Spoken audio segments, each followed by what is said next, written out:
Not the crap that she went through. I'll take one. Yeah, like Belizeans. Where are all the other ones? They're racist towards Belizeans because they're black skin. But so, yes. The term is illegal alien, not undocumented immigrant. Okay? Human beings are not pieces of paper. They have a moral agency. What does Mexico do to the... What do they do to illegals? If they haven't shot them for crossing the border illegally, they imprison them for 10 years and then deport them. This country is pretty generous. Do you have a door? Do you lock it? And you have walls? You have doors, I know it, I could tell. These lovely people, you have doors and you lock them at night, and you have walls, and you don't want people breaking into your home, right? Oh, how about that? That's a good point. You usually didn't have to lock your door until they stopped locking our door at the border, right? Yeah, and now, but you know what people say to me? That this is stolen land. You know what I say? Democrats have been stealing it for 39 years, and it's time we took it back. That's what I say. Why do you laugh? Are you one of the ones stealing? She's probably one of the thieves. Do you have a door? Okay. Okay, so do you have a door? You were here first? Do you lock your door? What do you mean we? I'm older than you are. Unfortunately, but I am not afraid to admit it. What do you mean we?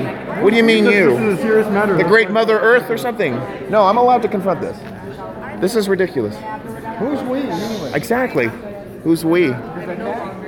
Oh, okay, she's no longer... You have no conversation, that's why, right? Suave. No dialogue. Suave. Okay, remember, she said we, so that's like schizophrenia. There's like a different personality talking. So that's why. That's why the different personalities. Conversation, they have no clue.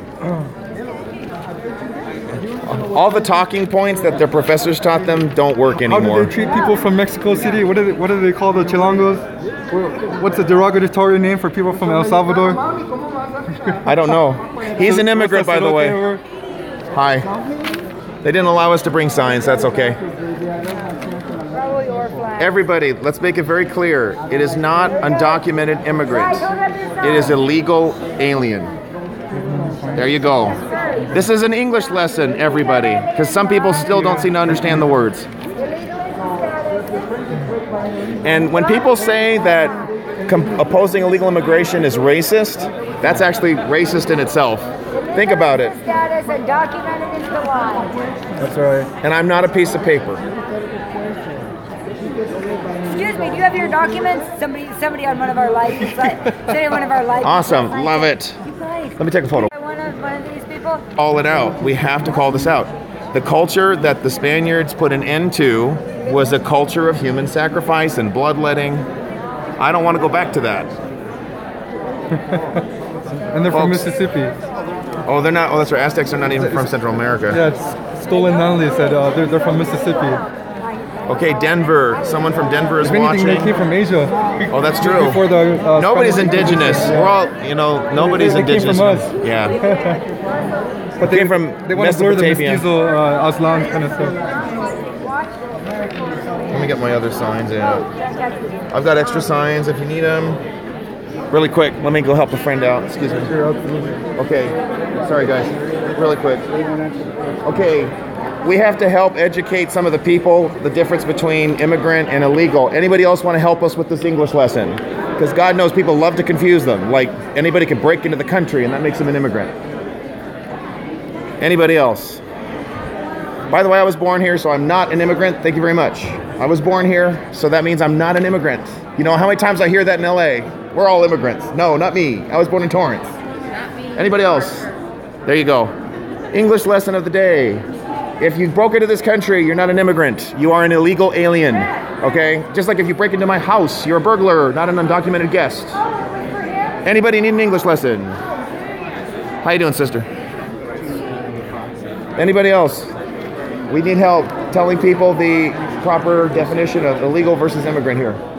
You want it? You need a copy? Maybe need it. No? Okay, then you shouldn't be mayor. Are you guys ready? So we have to all ask that question. Do you have a door? Do you lock it? Do you have walls around your home? And that just ends it. Mexico has a wall. I love the acoustics in this room. Everybody has to hear me when I'm talking. All right. So can we have Mexico's wall? That's what we should do. We should take the wall from Mexico. That way they'll pay for it. Just take their wall. It has gun emplacement towers at intervals on that wall. Because they shoot people. You know why? Because someone breaking into your country is not an undocumented immigrant. Correct. They're worse than an illegal alien. You know what they are? An invader. Yeah. We get people from Saudi Arabia breaking into this country, from Pakistan breaking into this country. We've had Australians breaking in. One Australian was a sex offender in San Pedro, California. Yep. Somalia? Yeah. They bring TB too.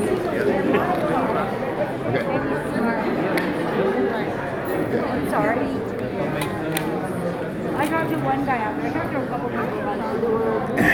There's Janet. Janet, I don't know if we have a seat for her. You might have to sit over there.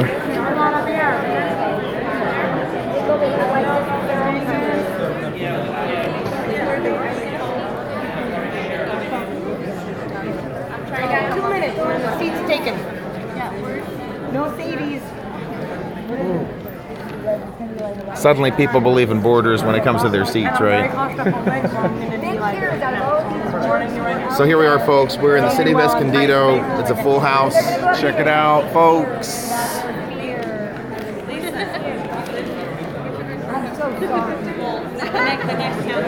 Amy, right? Thanks. Hey, Amy. Where do you live? In San Marcos. Okay, there you go. We have to drive through there to go up the coastline. I come here all the time. Good. Absolutely. Not Someone, you know what someone said to me? The lady who's that guy's running for mayor. You know what they said? That immigration isn't a city issue. It is a city. It is very much a city issue, especially when a citizen gets killed. If you look at crime Yup. here in this city and all the gunshots that go They bring that out in the staff report too. Yes, they do. Absolutely. Exactly what goes on here. Yep. That's shameful. You know what they say what that really means is I don't want to talk about it because it'll make me look bad and show that I care more about illegals than Americans. That's exactly what it means.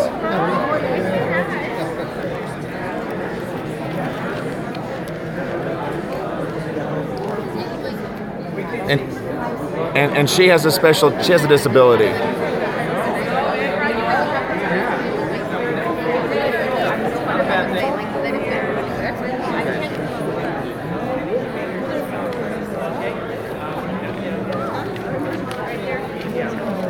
Yay, Escondido.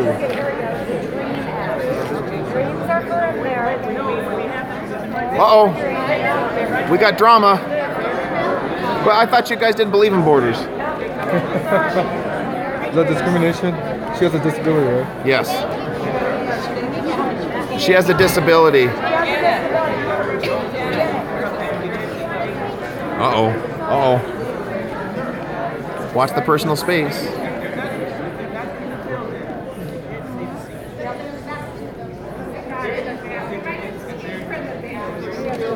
Uh-oh.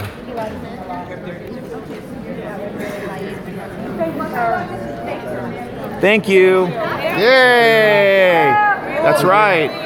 You did what's right. It's called law and order. It's called law and order. That's right. If you don't believe in borders on our walls on our border, then don't go saving seats.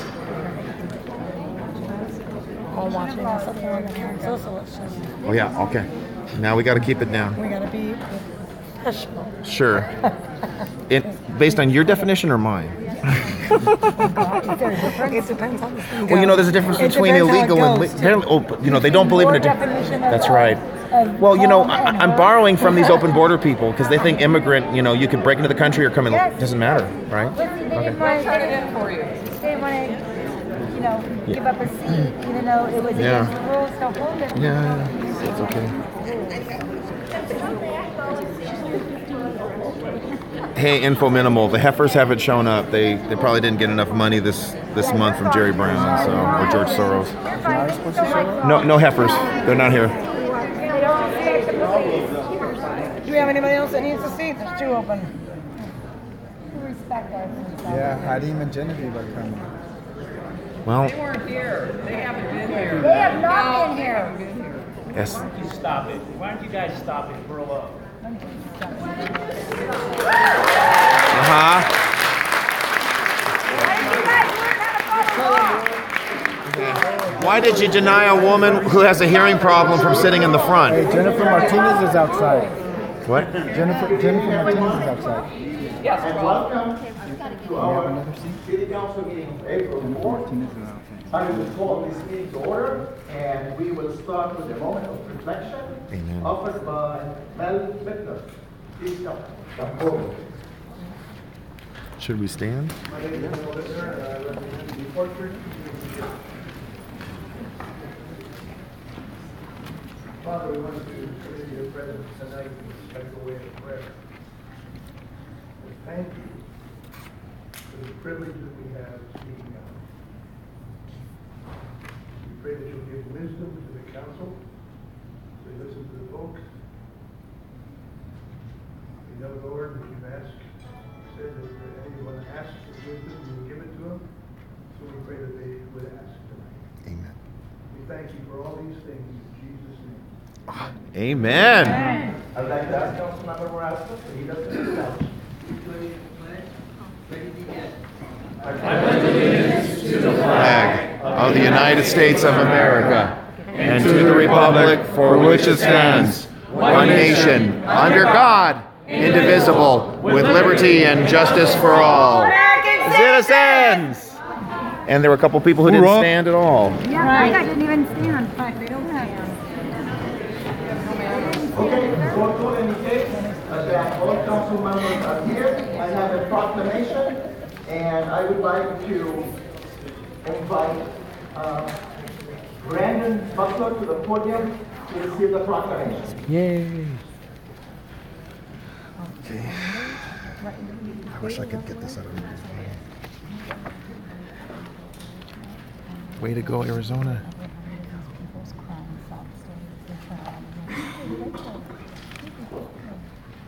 Well, through April 2018 is the Fair Housing Month. The Congress of the United States passed the Civil Rights Act of 1968, of which Title 8 declared that the law of the land would now guarantee the rights of equal housing opportunities.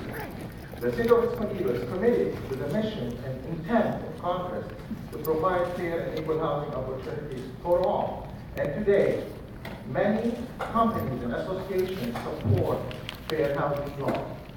The City of Escondido is committed to providing fair housing services and information to residents as part of their housing program adopted by the City Council. Equal housing opportunity is a condition of life in our city that can be and should be achieved. Yep. The City Council of Escondido expressed and hoped that this year's observance will promote fair housing practices throughout the city. Now, on behalf of the City of Escondido, hereby proclaim April 2018 as Fair Housing Month in the City of Escondido. Congratulations. Well, thank you. On behalf of the Legal Aid Society of San Diego, we appreciate the partnership with the City Council and the Mayor of the commitment to fair housing. On this 50th anniversary and on this 50th day of the assassination of Dr. Martin Luther King, this is a reminder that fair housing protects everyone, and that everyone in the City of Escondido is protected under the Fair Housing Act. It's our pleasure to be able to provide education, outreach, and enforcement of the Fair Housing Act to all residents in Escondido. We thank you for the opportunity to be a part of it.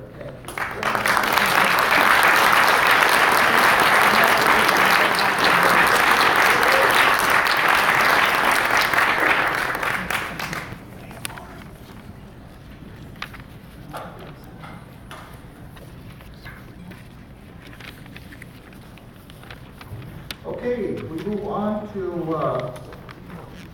the presentation of the City Volunteers Program is continued, and also item 18 on the agenda is continued as well. I go to order communications. I have one request.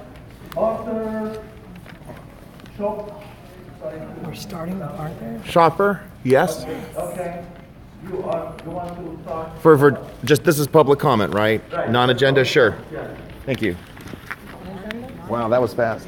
On any item that's not on that. Not on the agenda, absolutely. I totally respect that.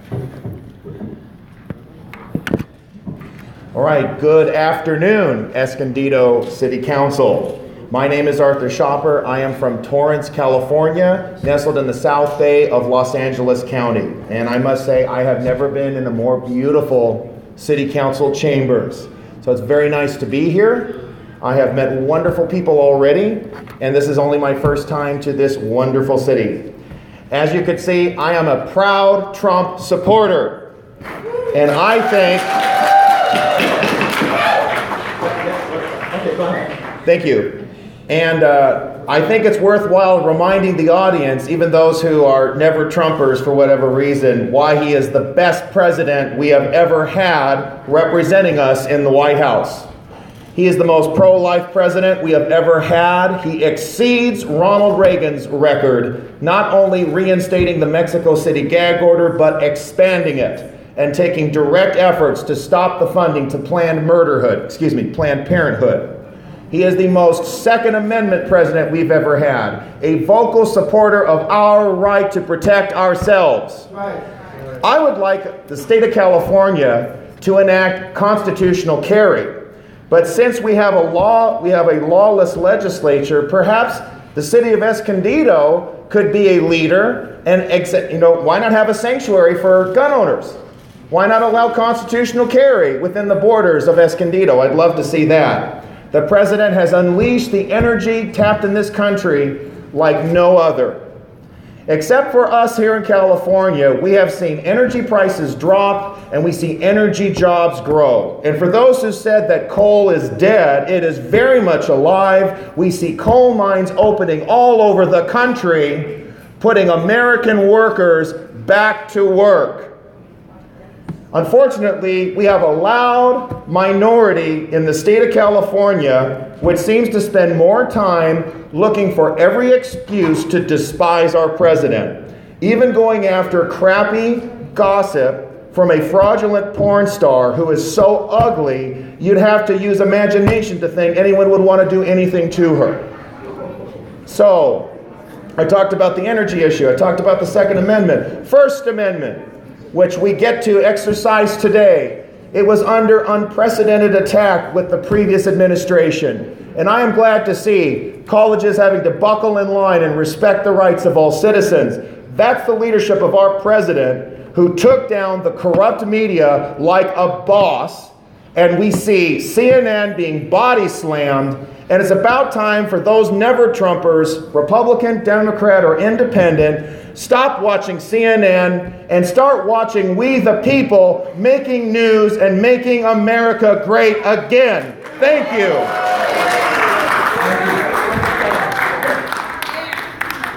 Way to go. Set the rules now.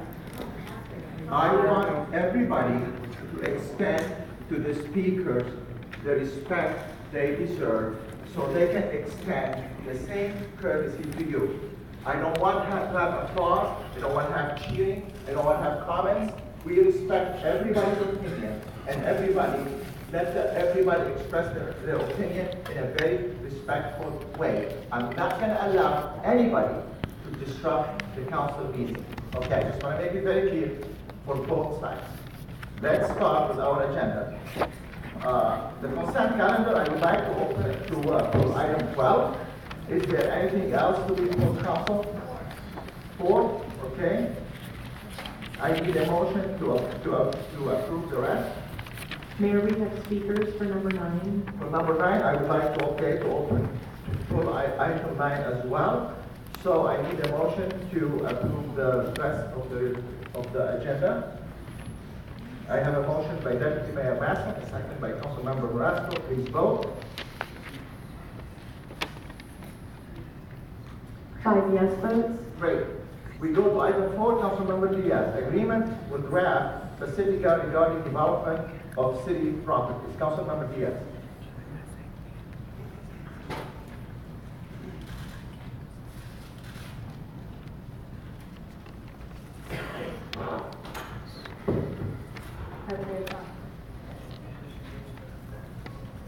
Thank you. I wanted to pull this item specifically because there's such an audience that regardless of the distractions of later this evening, I wanted to call your attention to a very important business issue for the city of Escondido. Item number 4. Item number 4 requires or requests that we enter into an exclusive bargaining agreement with a potential buyer for city-owned property. And if you get a chance to look at the staff report, some of you may not have it in front of you, but you'll see that we're proposing to discuss the sale of 3 properties that the city paid $12 million for. I just want you to pay attention to this. Ask yourselves, what price is a fair price to sell it for, and who's profiting? That's all I wanted. So with that, I'm done with my comments for number 4.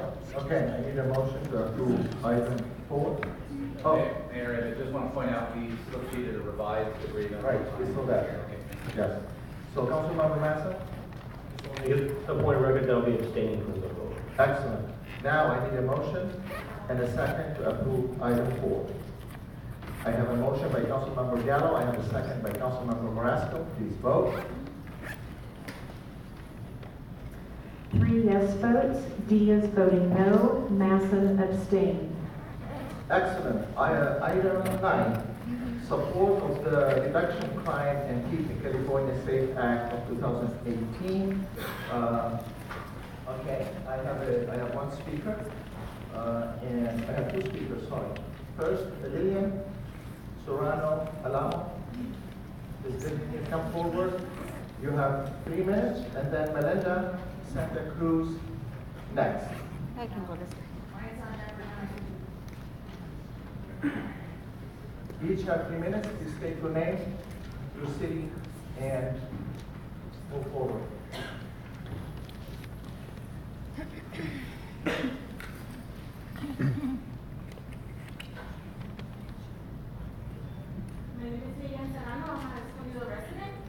I don't need the 3 minutes.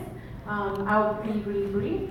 I just think that this proposition is actually, I couldn't find any actual real data that shows that there's any danger in our community that was brought up by Proposition 47 or any other changes on the state law.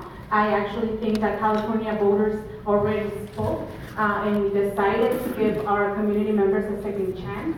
And I just think that's what the right thing to do. So as a Escondido resident, as a person that lives in District 1, I am asking my city council members to actually vote against this. Thank you. Voting against safety. Really? There she goes. Yay, Melinda. My name is Melinda Santa Cruz, and I support the alt-right. Last year, I was walking down West Valley Parkway when a Hispanic boy on a skateboard was leaving Del Dios Academy. He almost hit me and yelled, "F Trump," in my ear.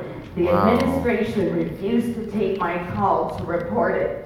A few weeks ago, noisy kids were running along a bench I was sitting on at McDonald's. I told them to knock it off. Their father called me a name, and I told him to go back to Mexico. He cut loose with a string of obscenities and mentioned his service in the military, and yet his children aren't fit for white society.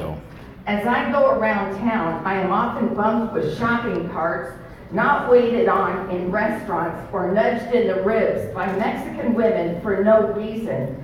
Chase Bank takes Spanish speakers in line ahead of me.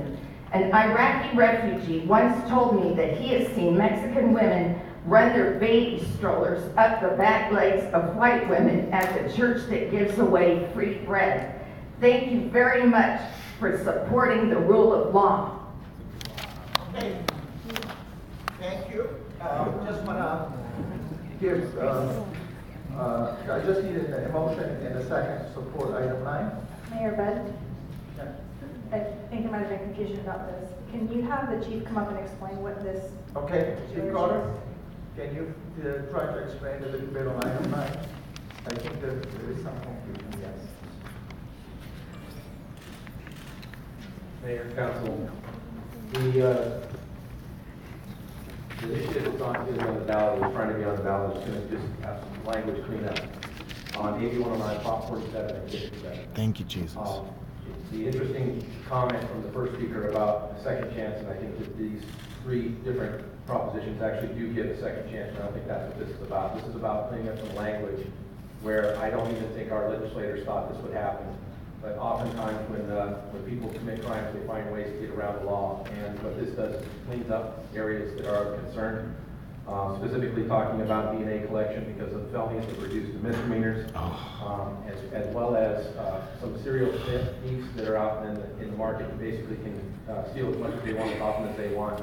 And we're starting to see billions of dollars of loss in our commercial industry as well. So it's meant to just clean up some ideas that we think are going to make a better place. And we did go, the county chiefs did go to legislators and ask for some changes, but was not accepted on that. So I think just moving some high crime items back to a felony, and that was a mistake, putting them down that way. It's not across the board changes, it's very specific. So thank you for the clarification.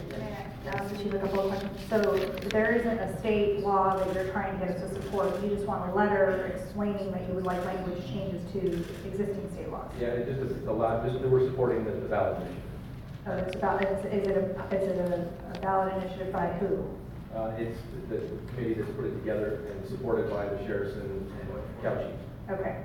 And then I also have a comment. You're off the hook now. You're done. So this is a matter, I think it'll come up over and over and over. But we do have a council policy that limits the kind of thing that we do at council meetings, just things that are specific to city business. And only recently did I remember we have this rule, and it's been in effect for several years.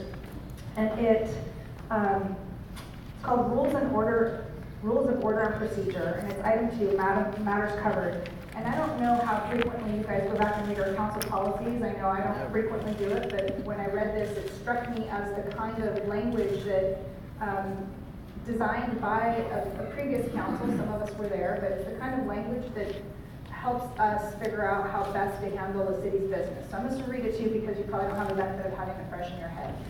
Ouch. For the purposes of officially focusing only on matters affecting the city of Escondido, the council shall not consider any resolution, motion, or matter which does not affect the conduct of the business of the city of Escondido or its corporate powers or duties as a municipal corporation, nor shall the council consider any resolution or motion supporting or disapproving any legislation or action pending in the legislature of the state of California, the Congress of the United States, or before any officer or agency of said state or nation, unless such proposed legislation or action, if adopted, will affect the conduct of the municipal business or the powers and duties of the city of Escondido, its officers or employees as such. Yes, it will. When this kind of language was adopted by our city council, and by the way, this document is signed by Mayor Begg, so it was recently refreshed, the intent was to prevent the tension and division that is caused by taking matters into the council chambers that are clearly outside of the purview of what we're legally and technically supposed to be working on. So I wanted to call attention to us as a body of elected officials and policymakers that we're violating our own rule when we bring this kind of thing, and I don't think the chief maybe knew that. We have certainly broken this rule several times in the past, but rules are there for a reason, and I would hope that at some point we can go back and revisit. Swampy, did you hear that? Rules are there for a reason. And see if we don't need it anymore. And you've heard me say many times, when we adopt council policies and rules for how we govern, it's not just about us, it's about future councils and setting a standard of conduct and a business practice that is honorable and also keeps us within our lane of what we're supposed to do. So I just wanted to bring that up. I'm not trying to stop anybody, but it is certainly something we should be cognizant of. That, you know, to be here today and address a couple of the issues on our agenda, we're kind of breaking our own rules. Hey, Councilmember Carrasco. Yes, we've had discussions recently in regards to that specific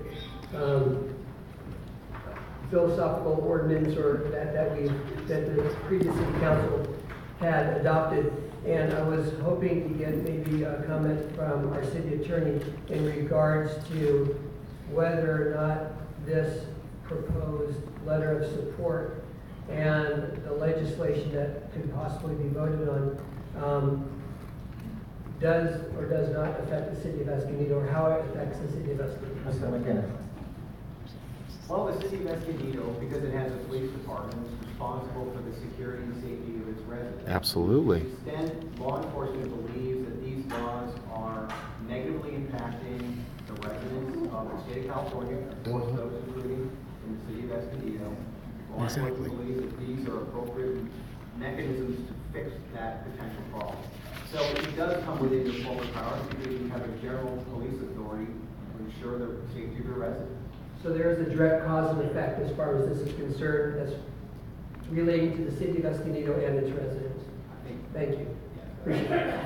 That's fair, well, AB 109, Proposition 47 and 57 have had the most impact in our community in public safety. Yes. And now you don't want to put it, and you don't want to move it back to felony. Child molester, thieves, you don't want to put them in the felony? Kidnapping, right? Exactly. Yes. Exactly. Okay. Sorry. I have a motion by Councilmember Gallo. I have a second by Councilmember Morales. Please vote. My God. Shame on you. Orale. He's good. He's good, man. 4 yes votes, Diaz voting no. Okay, we go to item 12. Diaz is just a stifled, open borders bigot, The apparently. city attorney will introduce this item. Oh, here we go. Okay, Jennifer, do you have a door? Thank you, Mayor. This is Do you lock consent it? item 12. It is a request for authorization to submit an amicus curiae brief on behalf of the city of Escondido in the case of the United States versus California. Amen. Thank God for Trump. Thank God.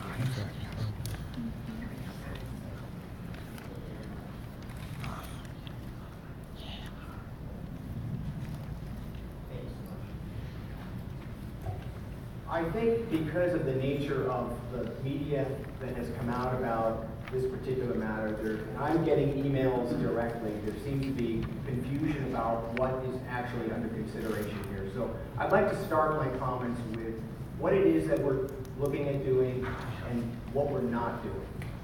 So the question is whether or not the city of Escondido desires to have an amicus curiae brief submitted on behalf of the United States in litigation filed by the United States against the state of California.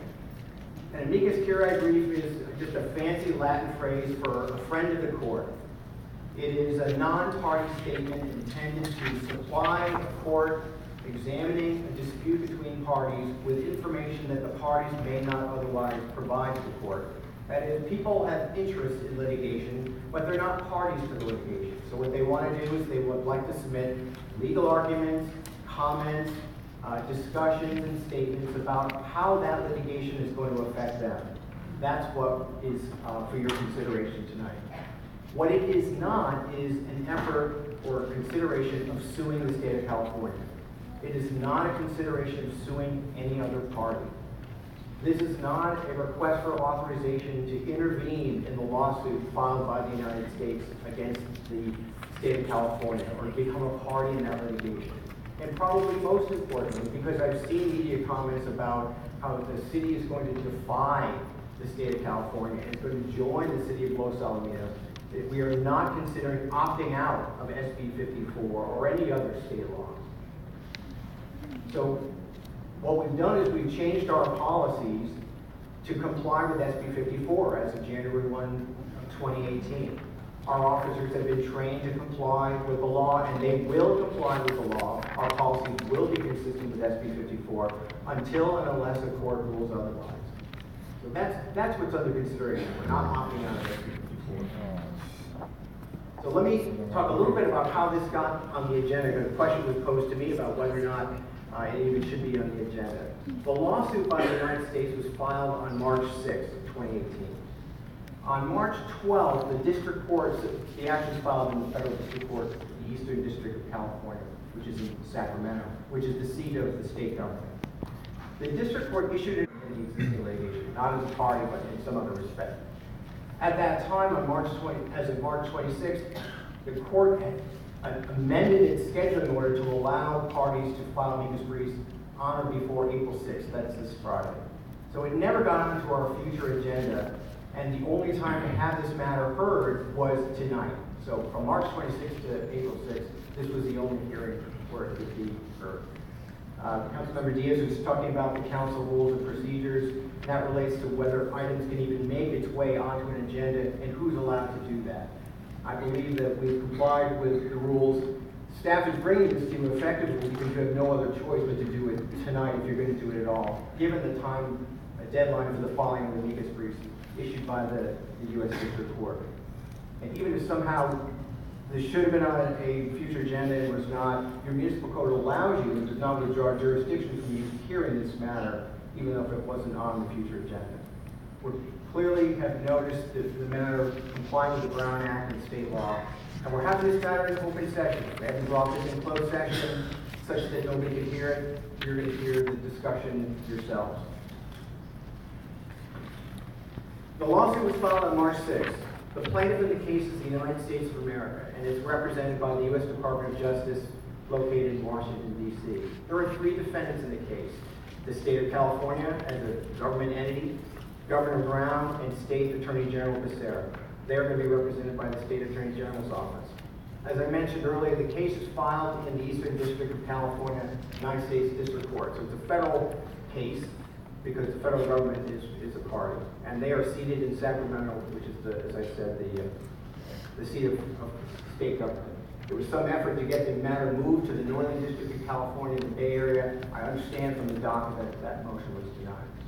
So there's really 2 items I want to talk about what the lawsuit is. There's a complaint, that is, what are the allegations of the state of the United States against the state, and a motion for a preliminary injunction. That's what they're trying to accomplish, is to stop certain action.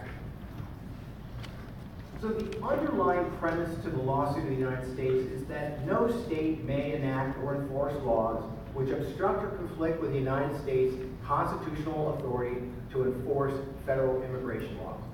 This is not a new or novel theory. In 2010, the Obama administration filed a lawsuit against the state of Arizona. The state of Arizona complaining that the Obama administration was not enforcing the border and immigration laws, enacted SB 1070, which provided all sorts of opportunities for state and local state officers, as Arizona officers, to make arrests related to immigration. They were able to have other work restrictions. There was the opportunity to arrest somebody for failure to carry documents. There were immigration-related laws that were put on Arizona's books. The case went to the district court, found that the state of Arizona had violated federal law in an area that was preempted. The federal government controls immigration. The state's not allowed to get involved in it. It went all the way to the U.S. Supreme Court, where the court found in large measure that the law was unconstitutional because federal law preempts the state attempt to regulate immigration-related conduct. And this is a quote right out of it. The government of the United States has broad, undoubted power over the subject of immigration and the status of aliens. So the politics have reversed.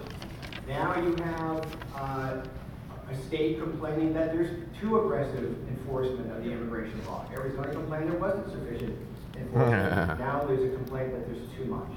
And so what the U.S. government is saying that there are 3 laws that were passed by California, specifically intending to obstruct the efforts of immigration officers to enforce federal immigration law. AB 450, also known as the Immigrant Worker Protection Act, prohibits private employers from voluntarily cooperating with federal officials seeking information relevant to immigration enforcement. AB 103, which is part of a large public safety omnibus bill that had a lot of items in it, also included a state inspection and review scheme by the state attorney general looking at immigration facilities that would be run by federal contractors, and also prohibited cities from contracting with the U.S. to house or detain non-citizens in locked facilities. Then SB 54, which is probably the one that's most commonly known, also known as the California Values Act, limits the ability of local law enforcement officers to communicate with the U.S. and U.S. immigration agents regarding basic information about individuals in their custody who are subject to federal immigration custody. So I think it's clear that those laws were passed. They were explicitly intended to slow down the Trump administration's Department of Justice, Immigration and Application Service from enforcing what they believe to be proper immigration laws. Yep. So, here's a little con law 101 from a lawyer. The Supremacy Clause of the United States, we're a federal republic. So what we do is we have a federal government and we have state governments. And the Supremacy Clause is intended to reflect that the federal government has control over those things which are federal in nature. And so the complaint in this case, the United States has taken the position that a state law that stands as an obstacle to the execution of a federal law or discriminates against the United States, and in a sense, making it more difficult for the United States to do its job, is unconstitutional. It violates the Supremacy Clause. And the complaint further alleges that the United States has enacted a comprehensive immigration scheme intending to occupy the field of immigration enforcement, including the entry, presence, status, and removal of persons in the United States. I've cited two of the, I think, the principal immigration laws. And Congress has further established laws regarding the cooperation and communications between federal and state and local officials. 8 U.S.C. Section 1373 provides that a federal, state, or local government may not prohibit or in any way restrict any government official from sending to or receiving from the Department of Homeland Security or DHS information regarding citizenship or immigration status of an individual. So the U.S. government is saying we've specifically occupied the field of immigration law as it relates to the entry, presence, status, and removal, and the state of California, by the enactment of those three statutes, are obstructing our ability to do that. The other parts of the complaint, as I just described, is those are the allegations. The motion for preliminary injunction, which is also part of this, is that the state laws are expressed, this is the allegation of the U.S. government. The state laws are expressly designed to interfere with federal enforcement of immigration laws. And the United States claims that it's going to be irreparably harmed from state laws in at least the following four ways. It's going to place burdens on federal agencies that are responsible for the oversight of immigration laws. It will interfere with federal agencies' oversight of unlawful employment of aliens. That's a term used in the government. It's not. It authorizes investigations into federal employee performance of federal duties and forces agents to engage in more difficult and dangerous enforcement efforts to rearrest aliens who were already in state or local custody. Absolutely. Probably the item you hear the most about is Catch and release. being prohibited from being able to go into the jails to retrieve those persons that have done their state time, is forcing them to go into the communities. That's the argument of the government. And so the issues that you'd be looking at in terms of support for the United States are whether or not states are preempted by federal law from intervening immigration enforcement. I think the United States versus Arizona case makes that case very strong. The federal government is best suited to protect persons on issues of national importance and effect. Public municipal officials and private employers have a First Amendment right to communicate with the federal government on matters of significant public importance. If new laws create a lack of clarity between communications permitted under federal law and those prohibited under state law, placing our officers in a difficult position of whether or not they're even allowed to have a communication. 8 U.S. Code If you look at the 1324. state law, there's some very specific limitations and allowances for that in the country illegally. There's actually a federal statute that talks about it's a federal violation in order to doing that. And there's a case out there that talks about concealing and shielding actually means conduct tending to directly or substantially facilitate an alien's remaining in the United States unlawfully with the intent to prevent detection by the INS. Done. So again, the question is whether or not our officers or other people in this town, this city, are being put in a position of potentially running afoul of this federal statute. Yes. So how does this law directly affect the city of Escondido? Well, we received in California Department of Justice information bulletin to law enforcement agencies, which provides a significant amount of information about what we're supposed to be doing now. We've had to rewrite our department policies and related instruction and training to our officers, and that was done effective January 1st. So we actually changed our policies as a result of this. We've removed ICE agents that were housed at the headquarters of the police department. That had been there and providing information and intelligence to our officers. We've ceased communicating and cooperating with ICE. We've prohibited, and here's an odd quirk to the statutes. If you look at Government Code Section 7285.1, it explicitly prohibits having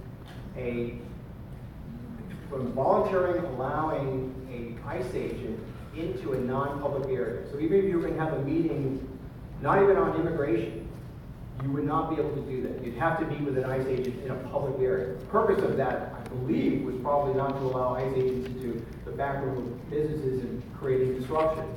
But it's not specifically, it doesn't say that. It just says you can't have them in a non-public area. So if you wanted to meet with an ICE agent, even on just what's happening, you would not be able to do it if you're running afoul of state law.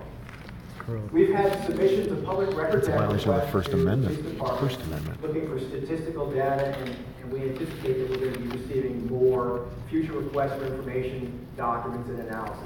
It's a work bill for our department in trying to comply with that. That was not something that we had before. We would get public records act requests from many different interested groups, but now they're specifically looking for information relating to SB 54 compliance. There's always the potential for civil lawsuits, so to the extent we ever technically do not comply with something, and we could be, if an officer doesn't understand what he or she is doing, we could be potentially exposing ourselves to liability under that state law. And we're required to prepare new reports relating to our communications and cooperation to the extent we're allowed to do it with federal immigration officers. So what's on the table is, and how this works, a party can't just file an amicus brief. You have to ask the court for leave of court. You ask the court for permission in order to let you file this brief. So the amicus issue for us is whether or not you would ask that a motion for leave to file an amicus brief be filed with the court. The court has complete discretion in whether or not it's going to allow it. As I think I just said, the court has allowed this. There was a series of, I think, something like 12 or 15 states that had filed a coalition brief, a joint brief asking to be amicus curiae. The district court has granted that. So you have other states other than California that are filing amicus briefs. And I think you'll have the same thing from supporters of the state of California. So the court can deny it. You can just say, you don't bring anything new to the table. That's a possibility, and there's really nothing more you can do about it.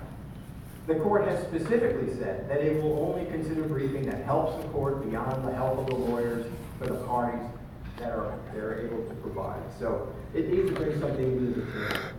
It's very effective to join with other agencies of like mind, have a common interest to do that, or officials. So municipal agencies, municipal officials would be the best kind of brief. It must be filed by this Friday under the current scheduling order. I looked at the docket this morning, and that order still stands. So April 6th is the final date. And then I would report out to you whether or not the motion for leave was granted, and if the brief was filed. And that's. Thank you. Thank you, Mr. McGinnis. I would like to open the public hearing. Here we go. Yes, quickly, because we gotta go to the public. Councilmember Diaz. However long it takes. All right, so I know that the County of San Diego is also an agency considering doing something similar. rude. And at the last I heard, they weren't going to even address this until a closed session on April 17th. So are they doing something different than what we're doing, or are we smarter than them, or you're smarter than them, or what? Wow, she's rude. Anyone county counsel's office. I don't know what matter they're considering. I understand they're doing a closed session. So it's impossible that in closed session they could be considering whether to sue the state. It's called closed The session. schedule I'm giving you is the amicus schedule. If they chose to sue the state, that would be a completely different schedule. Do I it. have no idea what they're doing. Okay, and normally, it is abnormal to take any kind of legal action or provide legal direction without first having discussed it in closed session. And normally we do require items to hit the agenda several weeks in advance, and if it doesn't work We've talked within about that this window of lady. time, then again, we're breaking our own rules. Nope.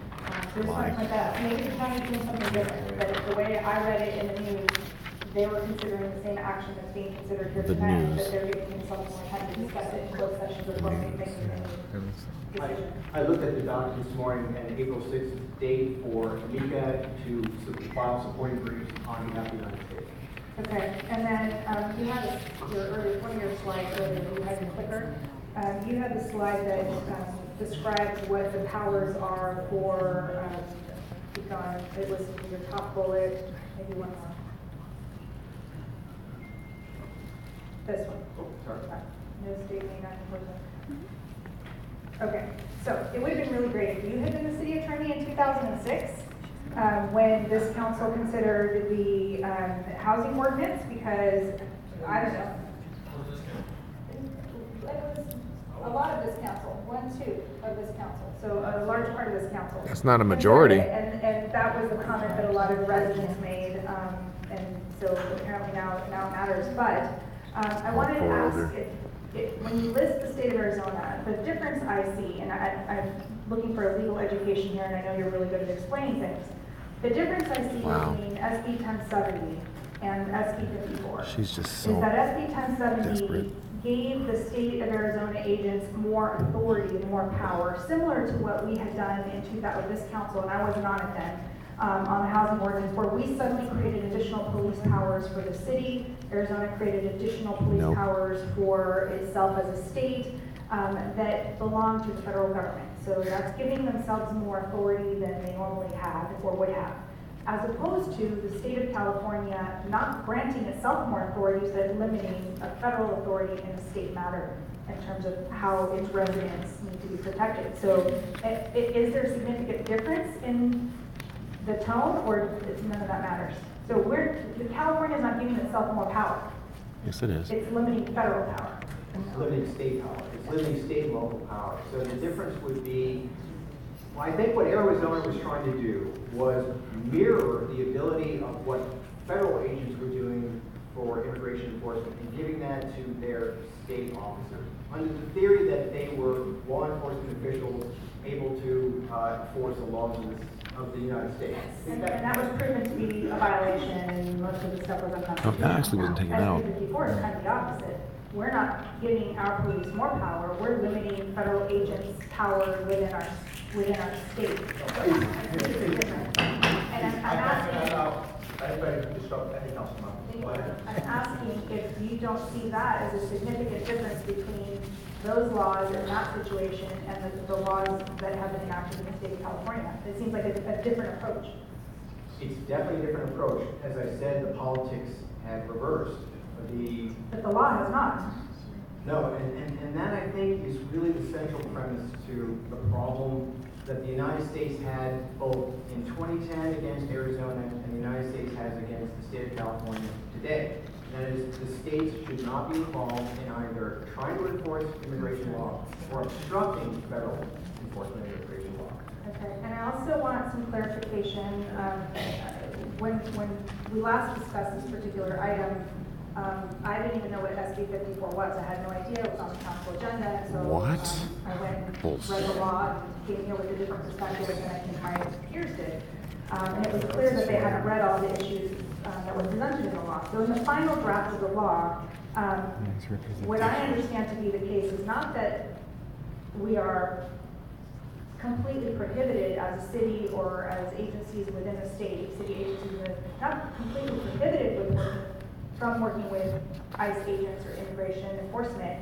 You just have to have a policy, and there's instruction here about preferred policies that will be coming to agencies so that we know how we can work together and under which circumstances you can work together.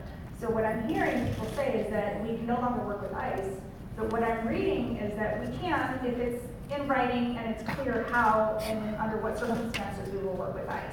So am I wrong? Am I misreading it? Or is there more to it? I think you're misreading it somewhat. The suggested policy part of SB 54 related not to law enforcement, but it related to schools and hospitals. So for example, they were not trying to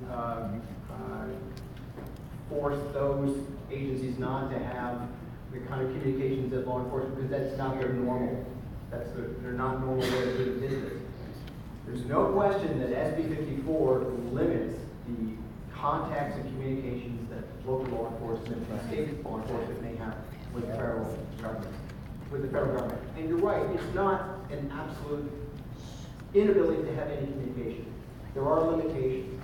And my caution on that is, and my concern and the concern of, I would expect the chief and everyone in law enforcement, is that when you have these very narrowly carved out exceptions, it creates confusion. Yep. And that's why states should not be involved in trying to have another layer of laws over immigration, because the immigration laws are complex enough, and then you add another layer of state law over that, and it creates a very difficult situation for law enforcement to know when they're allowed to communicate. So if you were to look, for example, at the list of the kinds of convictions of somebody that would allow you to communicate, the list goes on forever. You'd have to kind of keep going through this list to figure out what it is. It can be a problem for our law enforcement. So having no rules or no parameters is better than having clear parameters? The odd part is that the state of California is effectively trying to preempt local agencies from doing their own thing. It's like the federal government has said that it is trying to preempt the states from doing their own thing. So there is a certain parallel to it. If you had a local law enforcement agency that wanted to be able to communicate with ICE or other federal immigration agents, they wouldn't be able to do it under state law, because the state says we're preempting all local agencies from doing that. And the federal government's taking the same position. States, you're not allowed to do that. There you go. Well, I still think California's approach is significantly different than the others, both the city of Escondido in 2006 and Arizona. And then the part you had a quote about discriminating against the U.S., and I had never seen something like that. Discrimination is something that happens to individuals. I don't know what slide it was on, but discriminating against the U.S. and that it's unconstitutional to do that. And I'm curious about your word choice and what does that mean exactly? Because it seems to me that the California intent of all of the laws we're discussing was about preventing discrimination against individual residents of the state.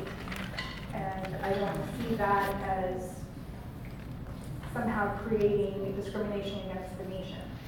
I'm taking that word directly out of the complaint. It's a word used by the U.S. government, taking a position that state laws are discriminating against their ability to comply with their own federal enforcement obligations. I guess I have a different sense about what the word discrimination Who cares? All I'm saying is it's their word. It's their word. I just wanted to, so it's not your word choice, so it's a quote. Okay, well then, as an attorney, then that's all I needed from you, just to understand how you chose those words, but thank you. All right. Okay, thank you. Councilmember Morasto.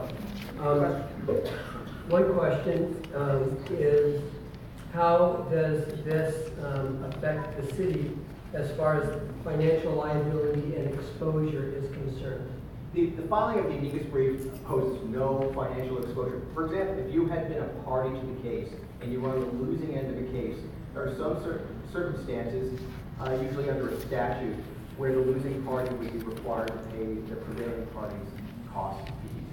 This is not that case. This is a statement of interest. It is an expression of views. It doesn't have any exposure with respect. The city is not exposed to fees or costs associated with its filing.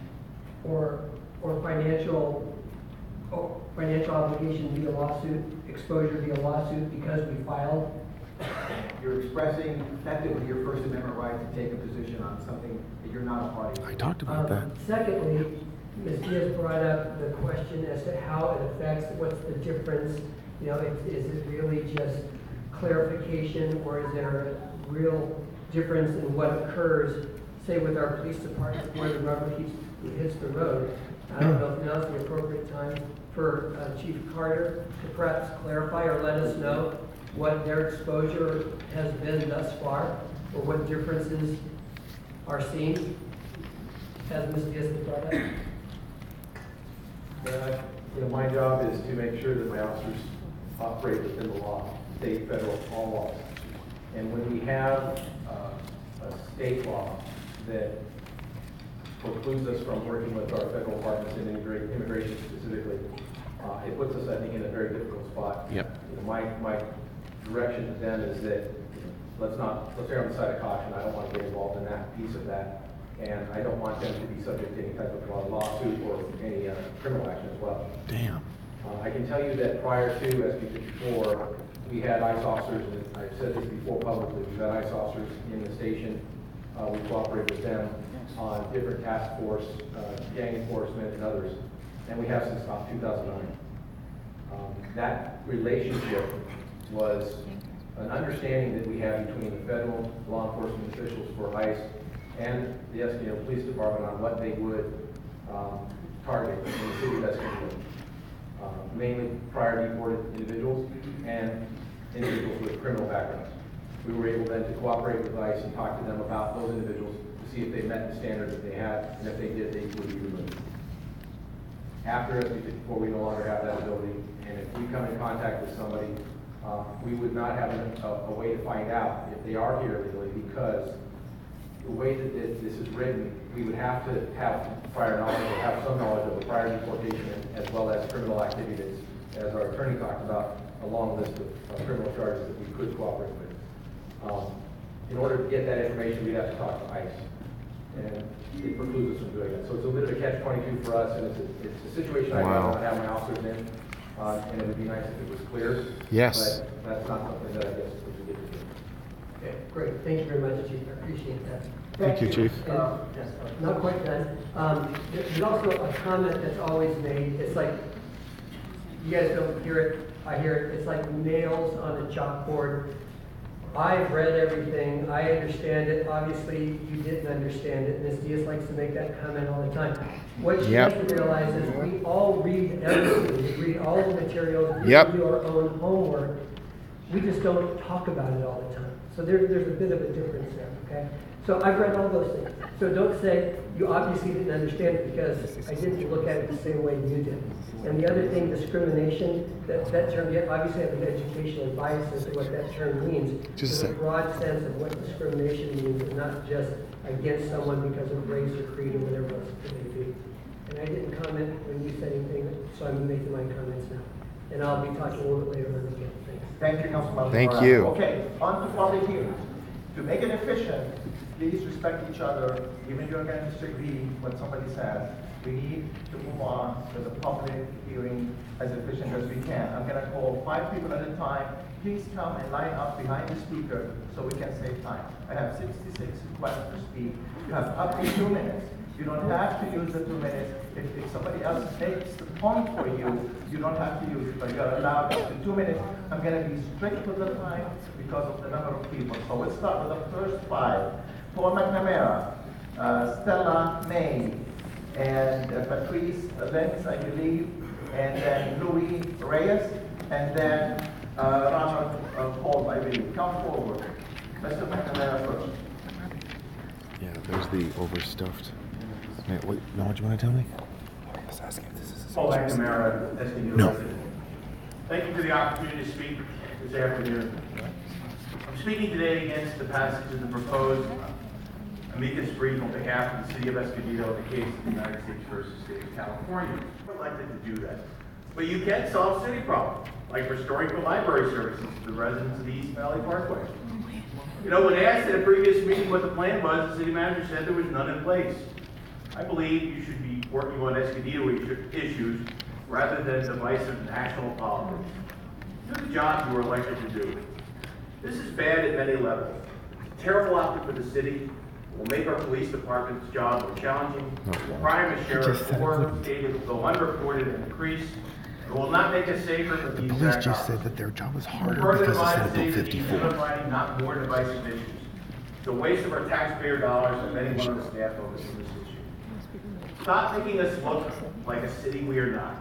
We're a city guided by our faith and values and understand there are complexity to all our problems, that they have second and third order effects that need to be considered. We know there are no simple answers. Don't make us look like a bunch of xenophobic nativists. It's just bad for the city. I suggest you pull this item from the agenda. Thank you. Okay, next speaker, please come forward.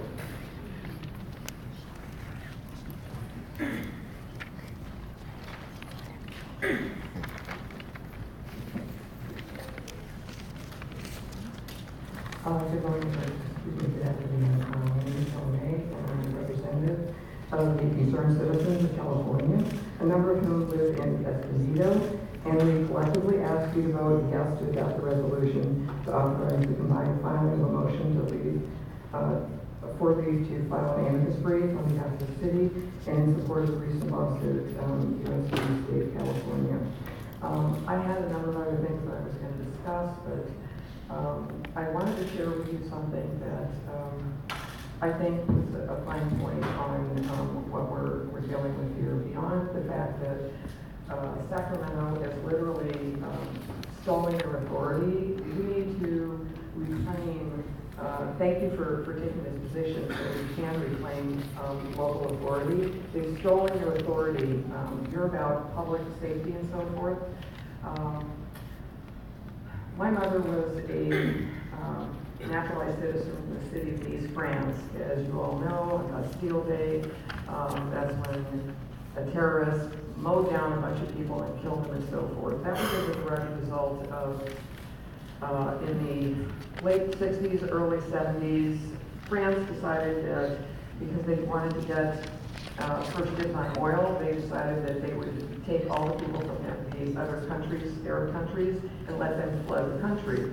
As a result, in a period of 15 years, it also became the city on the month that Grace Kelly died. I went over and visited for a while, and during the month of that, it became the city that was noted as the city with the most crime in the entire world. Okay, you can look that up on Google.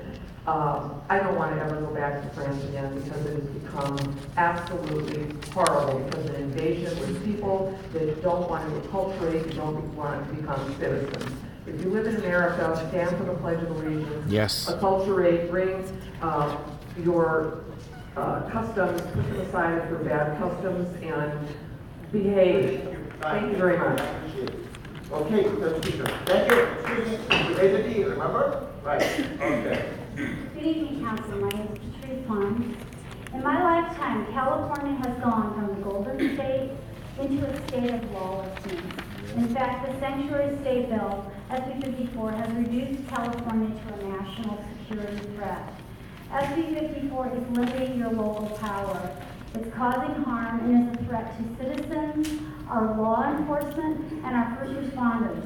It is incumbent upon our cities to pass ordinances, resolutions, and file lawsuits opposing SB 54 to protect our public safety and save our state. Thank you for your excellent resolution and authorization to file an amicus brief opposing unconstitutional SB 54. Please vote yes on item 12. Under the decision in Arizona versus the United States, California cannot interfere with the federal government's enforcement of immigration laws. Please vote yes on item 12. Thank you, and make California great again. Thank you. Next is Louis Reyes. Before Louis talks, I want to invite the next 5 speakers. Dulce Garcia, and then Thomas Millet, and then Catherine Froman, and then Maria Martinez, and then Lillian Serrano Alamo. Please come forward. Go ahead. Thank you, Honorable Mayor and Council. I appreciate you for letting me speak. I have a little issue, though. I heard just a moment ago where we were comparing various counties about the intelligence level of them. I was at the Huntington Beach council meeting the other night, and the mayor specifically told us they're suing the state government, the United States government, the state government, I'm sorry. And I can't believe that we would say that there's a difference in intelligence in that versus someone like the Honorable McGinnis here, the attorney, is talking about. I want you to know that the Constitution is the Constitution. SB 54 is an unconstitutional law. I hope you know that. It's an unconstitutional law. And it diminishes your power. It diminishes the power of the citizens of California. This is a personal agenda by a gentleman by the name of Kevin De Leon. And I will further speak on that. I know there's not a whole lot of time, but this is a Trojan horse whether you know it or not. And you need to really consider joining that lawsuit with Huntington Beach, because this will destroy your power and the power of the citizens of the state of California. This is a personal agenda, and it should not move forward. It should be voted against.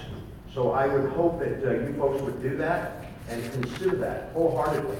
No mumbo jumbo, no words, just get it done, because if you look at it a little bit further, this is a Trojan horse, and it will destroy the state of California in the long run.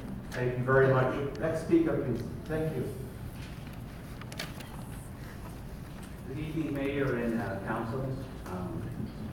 You can probably tell I'm not your friend, Sam. You have tried to pass a law regarding housing and immigration. You have involved this city council in a lot of federal issues.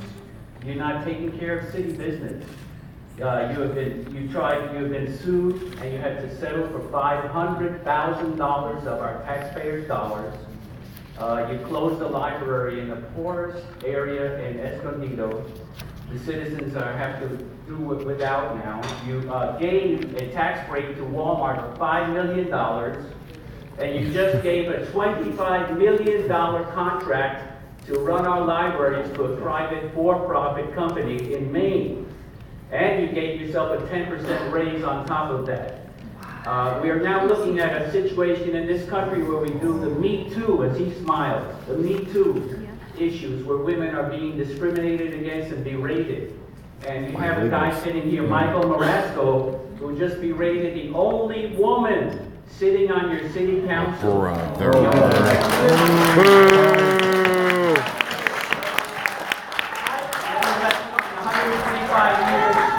Stop the clock. Stop the clock. I want my time back. Okay, I want my time back. Stop the clock. Shame. Okay, and I believe that you are That's not berating, that's asserting yourself. Immigration issues that are just unfortunate, and they are unfair, and you have 62,000 Latinos like me, a Latino, soy Latino, señor, in this city that you don't pay attention to. Ed Gallo is a representative of District 1. No one even knows who he is. He doesn't represent them. There's a lot of issues here that are very, very, all you're doing is wanting to attack Mexican Americans in this city. And it's unfortunate. And it's unfortunate for us in the city. We need to be united. We need to be united. Thank you, sir. Thank you. Okay. Before next speaker, He's the racist.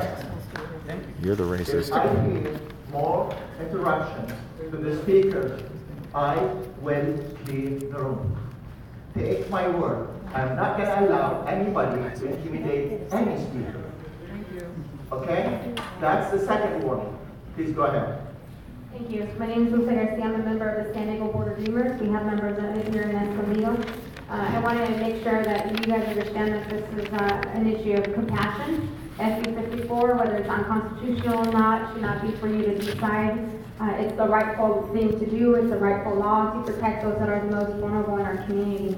So with that, I urge you not to spend resources, although the state attorney was mentioning not having to pay for filing fees and such. You're still going to have to spend time, money, and effort and energy fighting for something that we know stands for hate, that stands for Trump's hateful rhetoric, hurtful rhetoric. I've been here in this country and documented for 30 years. I'm a dreamer. I'm also an immigration attorney as well. I'm a job seeker, but I'm tired of having to prove my humanity time and time again. My punishment for being undocumented in this country should not be silence. A lifetime of silence, even as a victim of sexual harassment, that should not be the case in 2018. We should provide a community that allows people to feel safe and call the police department for help, or even as a witness.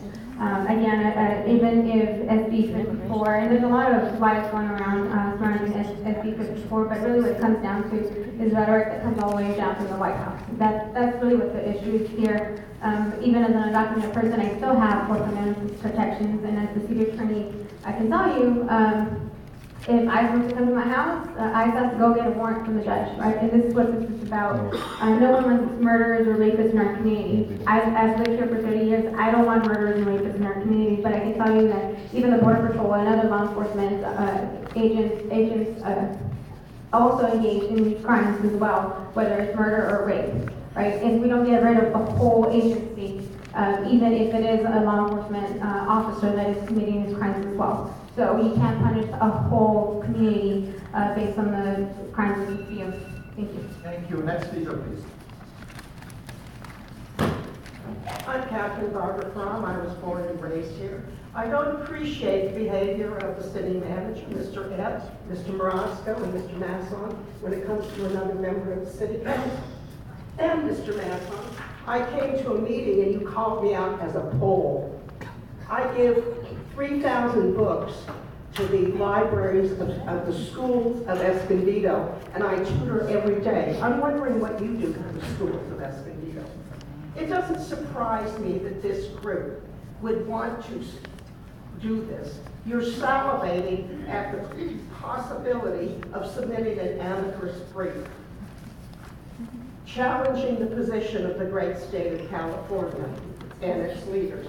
This is the same group, the same ilk, that regularly rants and raves about federal power.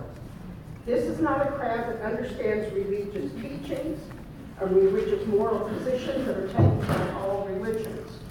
The compassion and help for those among us who need it. You stand in church and thank God you're not like other people. So on behalf of people who live here, my neighbor Ted Verdugo, who is the descendant of a Spanish land-grant family, the Californios, and my grandparents, and my Uncle Walter Roby, who regularly gave sanctuary to people who needed it and had a barn filled with illegals. You wouldn't know compassion, help, and the tenets of religion if they bit you. Thank you. Next speaker, please.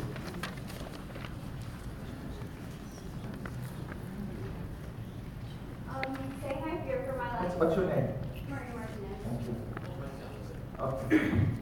Saying I fear for my life is an understatement. I am one of the many people in this community that is undocumented. The California Values Act, as stated before, ensures that people like me are provided with safe spaces. I am glad that this is in place, but at the same time, it's actually quite sad that there has to be a law to protect me from being deported at a place like my school. How horrendous is the concept that children can literally be ripped from the schoolhouse gates and be deported right in front of their peers? Does that mean that I wouldn't be provided safe places otherwise? This law is extremely important to me and many others within the community, especially since it has affected my life so much. There are many untold stories, but I want mine to be heard today. During the month of October, my dad had been deported.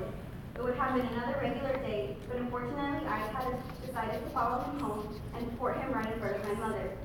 He had been on his way home after dropping off my 8-year-old brother at school, which isn't less than 5 minutes away from where I live. It makes me question what had prompted ICE to make the decision to follow my dad home. Did they follow him simply because of the way he looked? Did they see his status before they saw a human being? How shameful of you to think that tearing families apart will help the community. The unethical behavior has to be stopped. The sanctuary law is not in place. More behavior like this will begin to continue. The roots of this community are immigrants. The community is unified in this matter, having to question every breathing second. Am I next?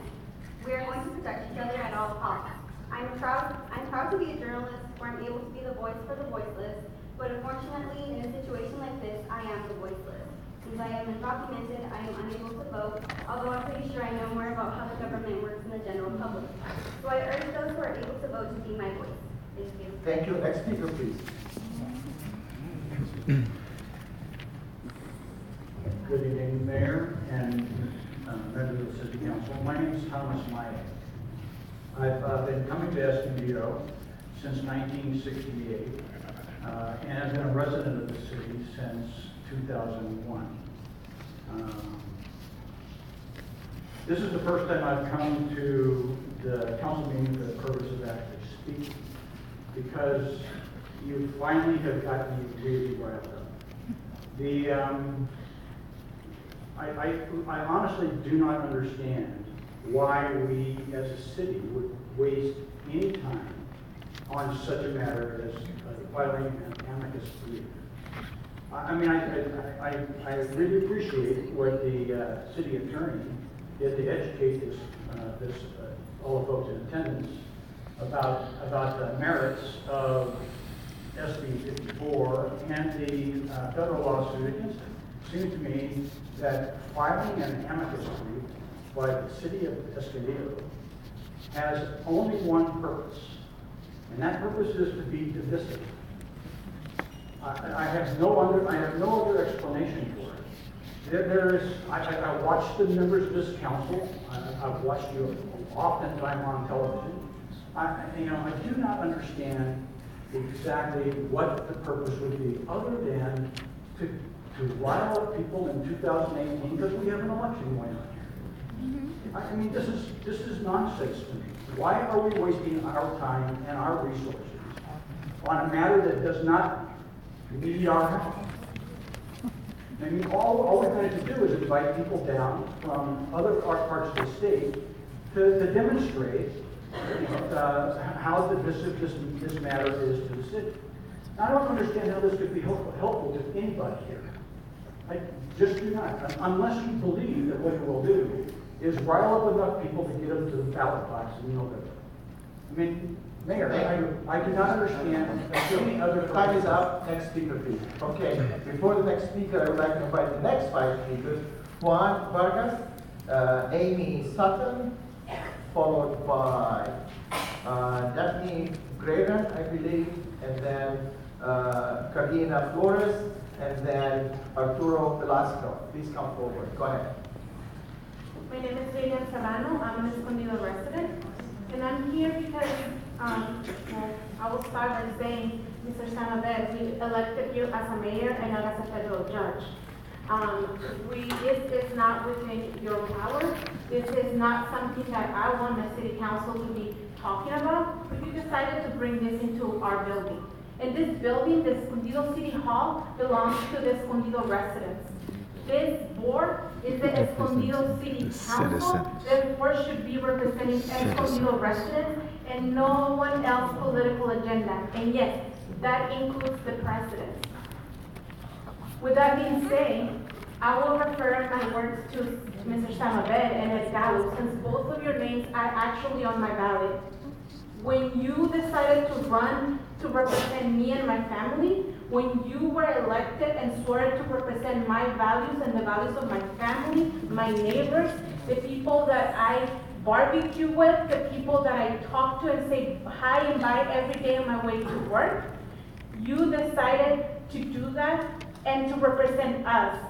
Not decided to represent a specific political agenda, a specific president, a specific party. You're here to represent us. And what you're doing, and specifically, Mr. Sanabed, the words we are using, the xenophobic remarks you're putting out to the media are not representative of my values, are not the values that my family raised me with, are not the values of my community. Thank you. Thank you. Next speaker, please. Hi, good afternoon. My name is Juan Vargas. I'm a 20-year resident here in Escondido. By signing onto this amicus brief, you're signing it. I ask myself, is this in fact a city of choice? Because what I understand is you only seem to be making choices that benefit you and the good old boys club. Unfortunately, for the rest of us, your choices separate our families, spread fear within our community and our schools, and further creates division in a place where there should be bridges and unity. So I ask that you please remove our city from this ridiculous thing. There's no reason why we should even be a part of this amicus briefing. Like the previous gentleman said as well, aside from just dividing our city, aside from just maybe giving you political points, there's really no reason why we should even be involved in this. Thank you. Thank you. Next speaker. Hi, I'm Amy Sutton. I'm here to represent the San Diego Patriots and San Diegans for Secure Borders. Ms. Diaz, I really think that you need to get a little more educated on this. And we are not breaking any rules here. If you want to learn about breaking rules, we can release information about you breaking rules. We need to, this entire panel here needs to come together and not let this happen here with illegal immigration. We are in San Diego City, County here, and everyone needs to get on board. The amicus brief is just about discussion. It's not about making a law or making anything ordinance, which needs to be done immediately. You need to get on board with Huntington Beach separately instead of the amicus brief. And you need to stand up for San Diego, California, and that's it. You need to get on board and do this for the American people and for San Diego, the Californians who have been here for generations and generations. This is not fair at all. And you will be held accountable if you don't do anything about this. Thank you. Next speaker. Good afternoon, my name is Carolina Flores and I'm a senior at Escondido High School. Mayor Sam Abed, I recently took a look at your website because I wanted to get a better sense of who you are as an individual. You're a fan of Ronald Reagan, and I'm sure a lot of people here are too. You totally agree with his political views and principles for what America should be. He did what was right, he was honest with people, as directly quoted in your website. I'd like to start with a quote from our President Reagan in 1984. I believe in the idea of amnesty for those who have put down roots and lived here, even though sometime back they may have entered illegally. The majority of illegal immigrants in our town have put down roots and have lived here for many years, and just because they committed a singular crime by entering illegally many years back does not mean that they can be labeled as criminals. The crime connection can be debunked with a singular Google search. According to the National Academy of Sciences, immigrants are less likely than citizens to commit crimes, and neighborhoods with greater concentrations of immigrants have much lower rates of crime and violence comparable to non-immigrant neighborhoods. Additionally, the Washington Post reported in 2015 that between 1990 and 2013, the number of unauthorized immigrants more than tripled from 3.5 million to 11.2 million. According to the Libertarian Cato Institute, during that same period, FBI data indicates that violent crime rates declined by 48%, including rates of aggravated assault, robbery, rape, and murder. Going off of the logic of people who claim that illegal immigrants bring crime and that the sanctuary city laws protect criminals, then if our illegal immigration population more than tripled, then why didn't our crime rates triple? Instead, they fell by almost half before and after these days, the way in which I am told to stay the same. Mayor Sam Abed, I'm asking you, I know that you immigrated from Lebanon many years ago, and today I am pleading you to see that your community is full of individuals just like yourself who were seeking a better life. But they had to find an alternative way to do it because they didn't know about the resources that were available to them because of a broken immigration system. By passing this motion today, you are isolating the hundreds of families and children who live in Escondido. They are already shackled to their homes by chains of fear and fear of deportation. So my message to you, city council members, and the people's mayor is to listen to everyone, not just people who voted for you, because we will be voting in the next election. Thank you.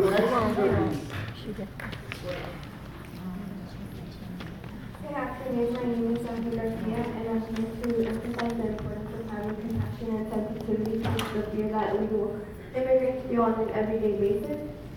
My mom has a permit now, which I am grateful and relieved for, but before she didn't.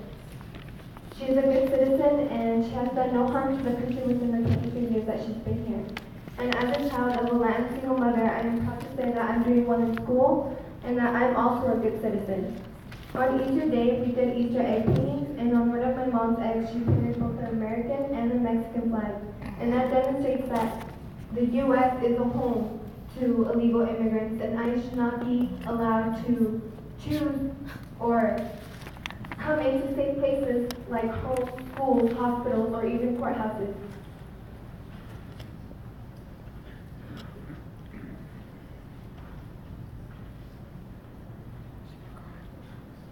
I want to emphasize that what they're doing is not wanting to get or find criminals, but they're rather attacking people.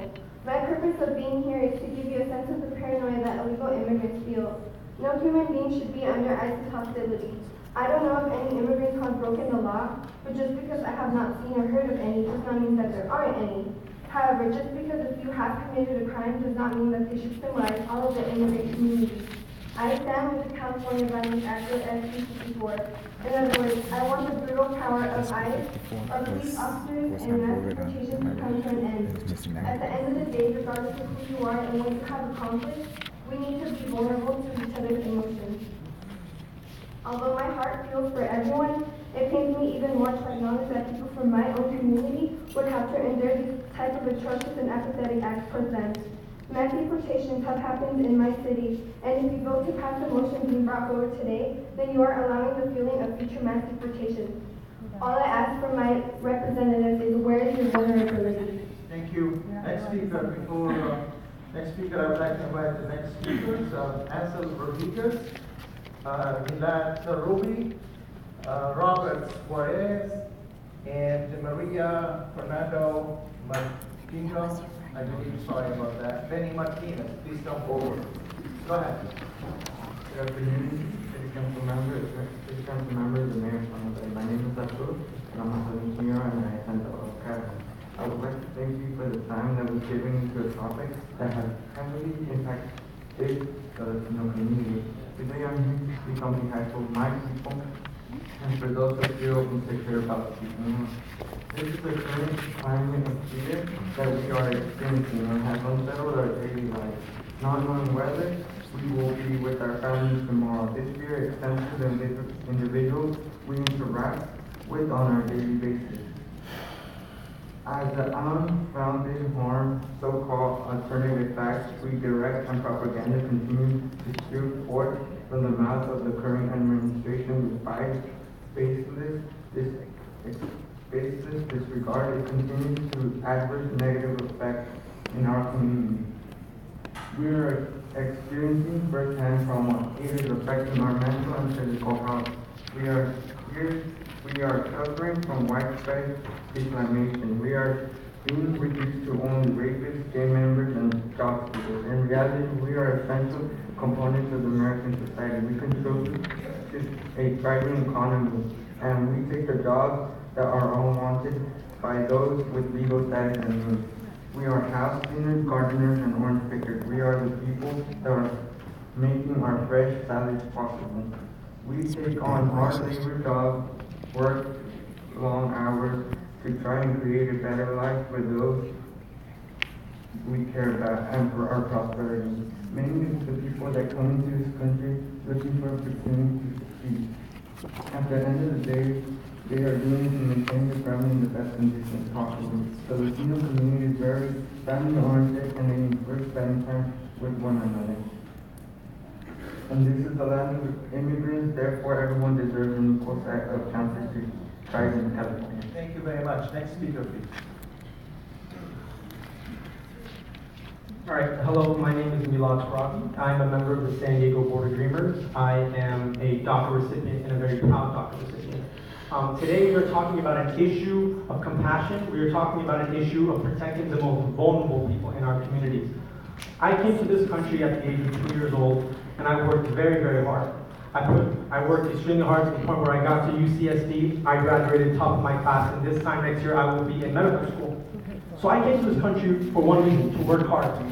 You came to this country for the same reason. The Union Tribune asked you, what is your reason for you and your family coming to America? I quote, "The American dream is what drives people to the United States. It is what drove me. This is the land of personal responsibility where hard work is rewarded." How is my hard work rewarded? By putting my mother in a detention center? By deporting my family? Is that the reward I get for my hard work? Your hypocrisy is unprecedented. Actually, no. Trump probably beat you in that aspect. But what you have to do today is you have to stand up for the most vulnerable. Put your hypocrisy aside. Stand up for the most vulnerable people in this community. And do not take this amicus brief. Next speaker, please. Nice Academy Award. Buenas tardes. Mi nombre es Roberto Juárez. Yo no soy de aquí. Yo soy de Washington. Nací en Washington, D.C. Mi mamá es de Perú y ella llegó aquí como una trabajadora doméstica. Mi papá es de Salvador y él llegó aquí antes de la guerra de Salvador. Yo y mi hermana crecimos cerca de Washington, una hora al norte de ahí. Y hoy día yo llegué porque tengo una compañera aquí que me invitó. Porque yo soy un organizador para un movimiento nacional que está trabajando para los derechos de inmigrantes. Another example of discrimination. Yo sé que aquí en esta ciudad hay gente que me va a discriminating against the city council members that don't know Spanish. Y yo sé que algunas personas aquí sí están tratando de asustar a nuestra comunidad. Están tratando de usar nuestras vidas en una manera para políticas, porque ellos quieren ganar dinero, porque ellos quieren ganar una elección, porque ellos quieren usar nuestros cuerpos para que trabajamos en sus negocios y después el próximo día que nos manden la policía, que nos manden ICE para llevarnos y deportarnos. Y nosotros sabemos que ya estamos cansados de eso, ya estamos cansados de estos políticos, que todos estos tiempos hacen la misma cosa en diferentes ciudades, diferentes comunidades. Por 10 años yo estoy visitando diferentes comunidades. Estuve en Arizona, estuve en Florida, estuve en Alabama, estuve en mi propio condado cuando están tratando de pasar leyes así. Y nosotros sabemos, cuando nosotros levantamos, enseñamos de verdad que nosotros somos la fuerza de esta comunidad, es cuando algo cambia. Y eso es lo que veo hoy día. Veo a la gente de esta comunidad que están llegando para levantar su propia voz y para luchar para sus familias y hacer lo que es correcto. Porque nosotros sabemos lo que es correcto. Es para apoyar y ayudar a nuestros compañeros, a nuestra familia y la gente que llega aquí para ayudar a nuestra comunidad. Y nosotros sabemos que hay algunas personas aquí, sentados enfrente de mí, que no están ayudando a nuestra comunidad. Y hasta que nosotros nos levantamos, no va a cambiar. Y les estoy viendo a ustedes que siguen levantándose, siguen luchando porque van a ganar.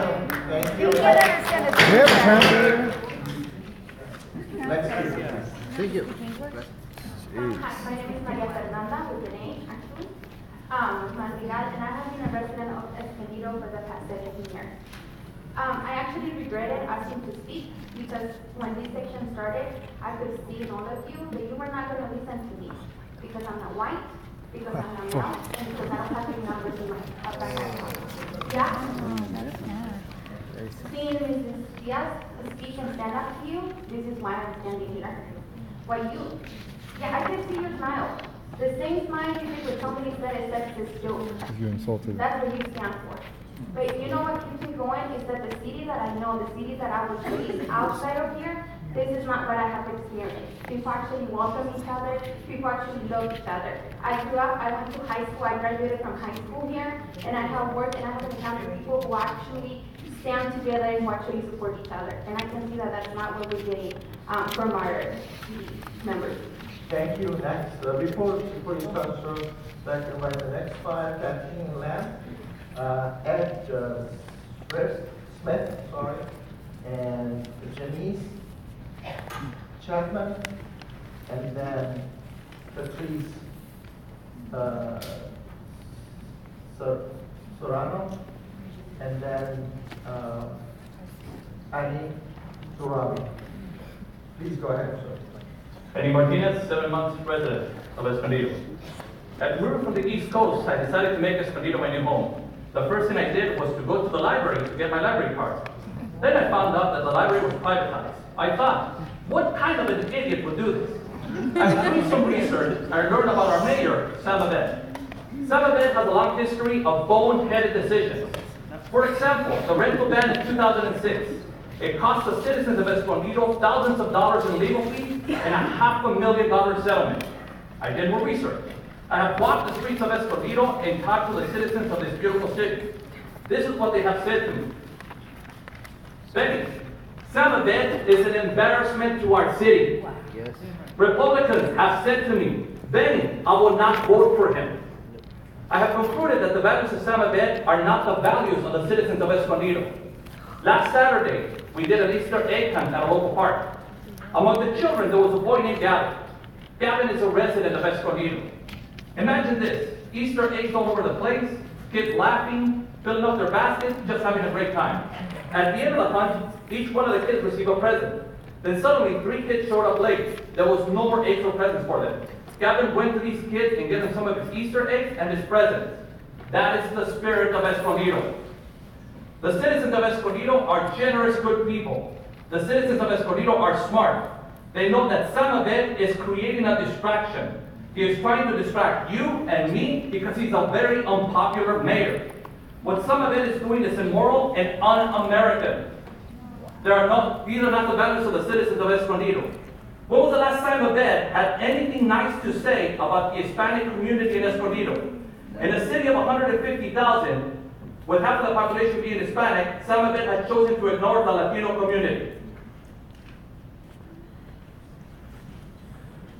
I have hope and faith in the citizens of Escondido. You have an opportunity to vote Sam Abed, John Mason, Ed Mayo, Mike Morasco out of these chambers. You can make that difference. Let's take our city back. I believe in you, Escondido. Go back and sit down. Kick him out.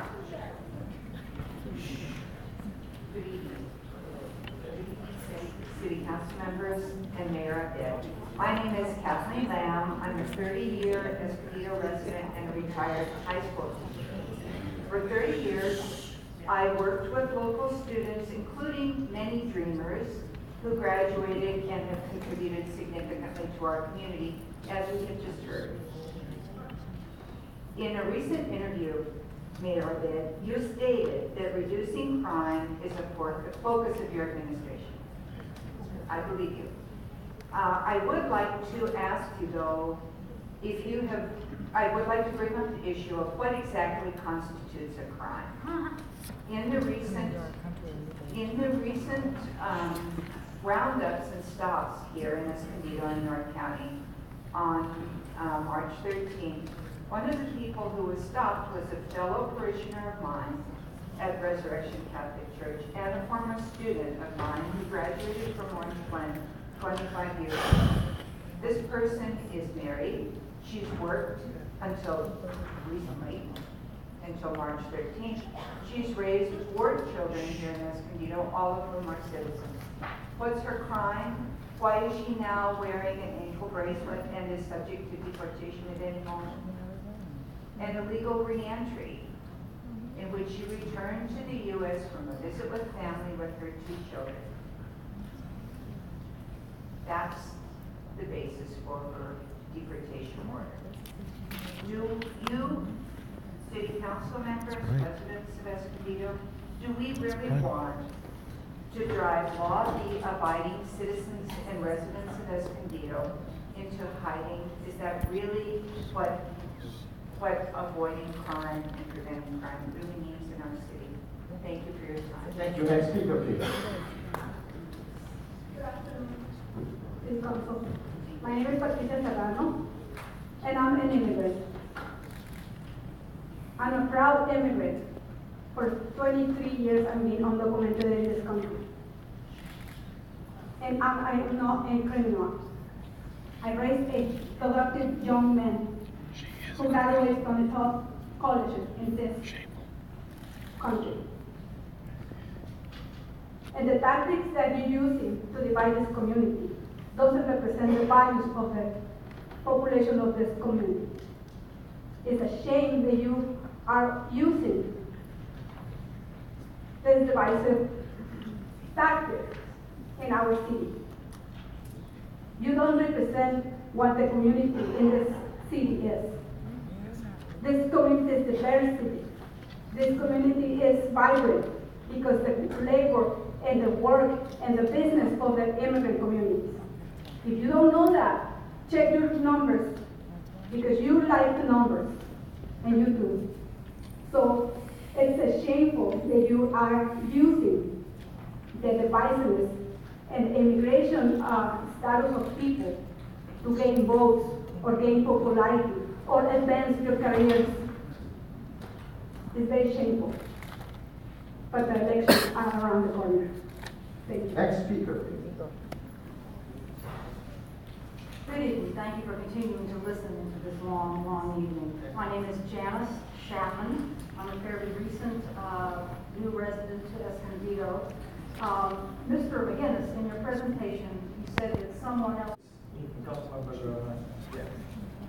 It's my style of practice, we don't have a dialogue in this. That's the only reason I responded now.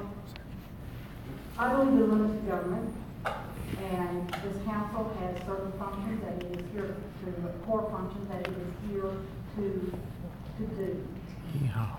This is nothing but a source of rancor. The rancor in this room is painful to me. People of intelligence and goodwill and decency can disagree over whether SB 54 is a good law or a bad law, whether it's poorly written or well written. They can disagree about immigration and what to do about it. They can all disagree. But you don't bring on this level of hatred and malice and unkindness for no good reason. Now, Mr. McGinnis, you know, this is a city of maybe 160,000 people, 170,000 people. Do you doubt the competence of the attorneys from the Department of Justice who are presenting the United States portion of this case? What in the world can Escondido add that is a constitutional issue, an issue of the United States Constitution? Is this amount of hatred and bitterness worth bringing this on? What I want to hear is why in my council member's district, Mr. Marasco, there aren't more sidewalks leading up to Felicita Elementary School. That's what I want to know. And the money that it's going to take to do that. Why are we spending city money on something like this that has such a minuscule impact on the outcome of this very key debate? Thank you, ma'am. Thank you. Your time is up. Next speaker, please.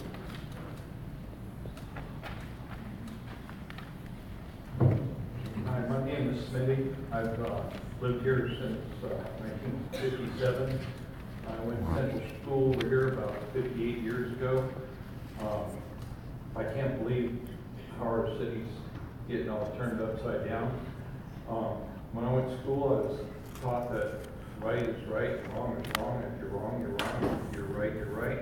And the state of California has kind of turned that all upside down. If you're here illegally and you're illegal, you're illegal. And yeah, you should be that's right. Scared to walk down the street because if you're doing something illegal, you're illegal. And if people don't like that, we need to change the law around. But I've felt really angry inside about how the state has taken a situation like it worse and worse and worse and built it until we got an argument going about right is right, wrong is wrong, and all this other stuff. From what I understand, the state of California is just trying to go against the federal government. When we were taught in school, you had law enforcement, you had the FBI, you have sheriffs, you have police officers, you have game wardens. They all should work together. They're the law enforcement. They're the rule of the law. They should work together. I've heard so many things here tonight about you got to have compassion for this and ignore the law for this reason, ignore it for that reason, all this stuff. I haven't heard anything about how we should have our law enforcement work together. I thought the whole reason for this is about our law enforcement working together in the state of California trying to break it apart. And I thought that's what we were coming here to talk about. I was very proud that the city of Escondido would stand up and say, yes, we need to have our law enforcement from the federal to the state to work together, city and everything else. And I really hope that we join together with everyone to work together. Thank you. Next speaker. Next speaker, excuse me. Okay, I'd like to invite the next 5 speakers. Victoria Tembrick and Roberto Alcantara and Vanessa Valenzuela and Daisy Zavala and Jessica Ramirez. Please come forward. Go ahead. Thank you, council members, for having me. My name is Alex Toronto. I'm one of the board directors of the San Diego Board of Dreamers. Before I go on, I always thought the city council was supposed to be a representation of the community. And I'm a little confused when there's 46% Hispanic people in the community of Escondido, and I don't see that type of representation on the board. To go on, I don't know the nuances of legislature, but I can't tell you on the ground what going against SB 54 would do. I can tell you from an undocumented person, having my own mother detained, and I want to ask the police chief, what crime did my mother commit? She was not a felon.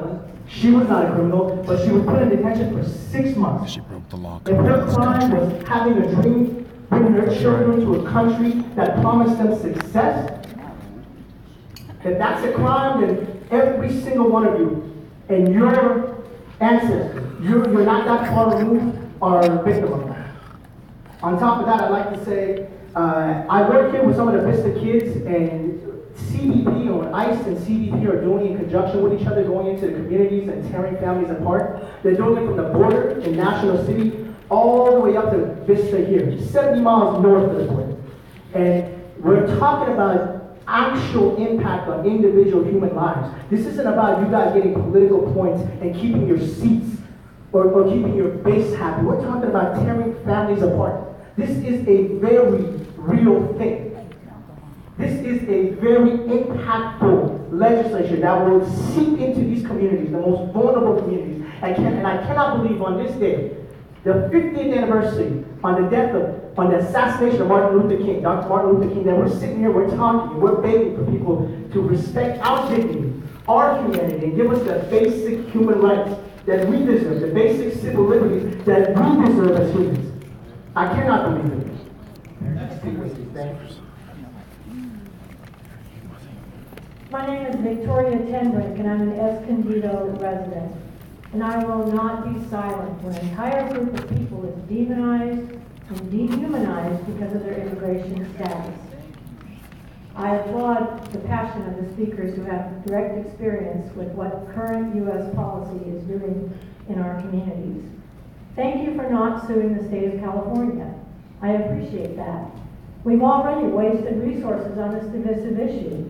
I'm speaking against spending one more minute or 1 penny on this Department of Justice equal federal lawsuit. Recently, Escondido was painted as so financially strapped that the majority of you voted to give up the operation of our library to a private corporation. This could not have been true if Escondido indeed has the resources for this symbolic gesture. I'm asking you to remove this item from the agenda. It's not a matter of saving face or anything more than just doing the right thing. Thank you. The next speaker, please. Hi, my name is Jessica Ramirez, and I've lived here in Escondido my whole life. And I just want you guys to take a look around the room. Who is the majority here? Are you representing us or not? Because it really doesn't feel like you are. And I'm glad that the elections are coming up because I'm going to speak to my neighbors, I'm going to speak to everyone because I live in District 1 because I don't think, some people might not be aware of what's happening, but we are. Look, that's what you guys think, we don't know what's going on. We do, look, we're all here. And I'm here also because I value my community and I believe that as our city council, you're not doing your job of protecting our dignity and our values. Furthermore, this lawsuit is an attack on our values and equality and compassion. Our state laws that limit local involvement in painful deportations, uphold rights for all workers, and challenge the indignity of detention are vital steps to recognizing our common humanity. Humanity, key word. Vote no on item 12. Thank you. Next speaker, please. My name is Vanessa Valenzuela, and I'm a third-year resident of Escondido. I would like to remind this council of previous action that you've taken that you made on bad advice. In 2015, this council lost a lawsuit to developer because you chose to ignore taking law.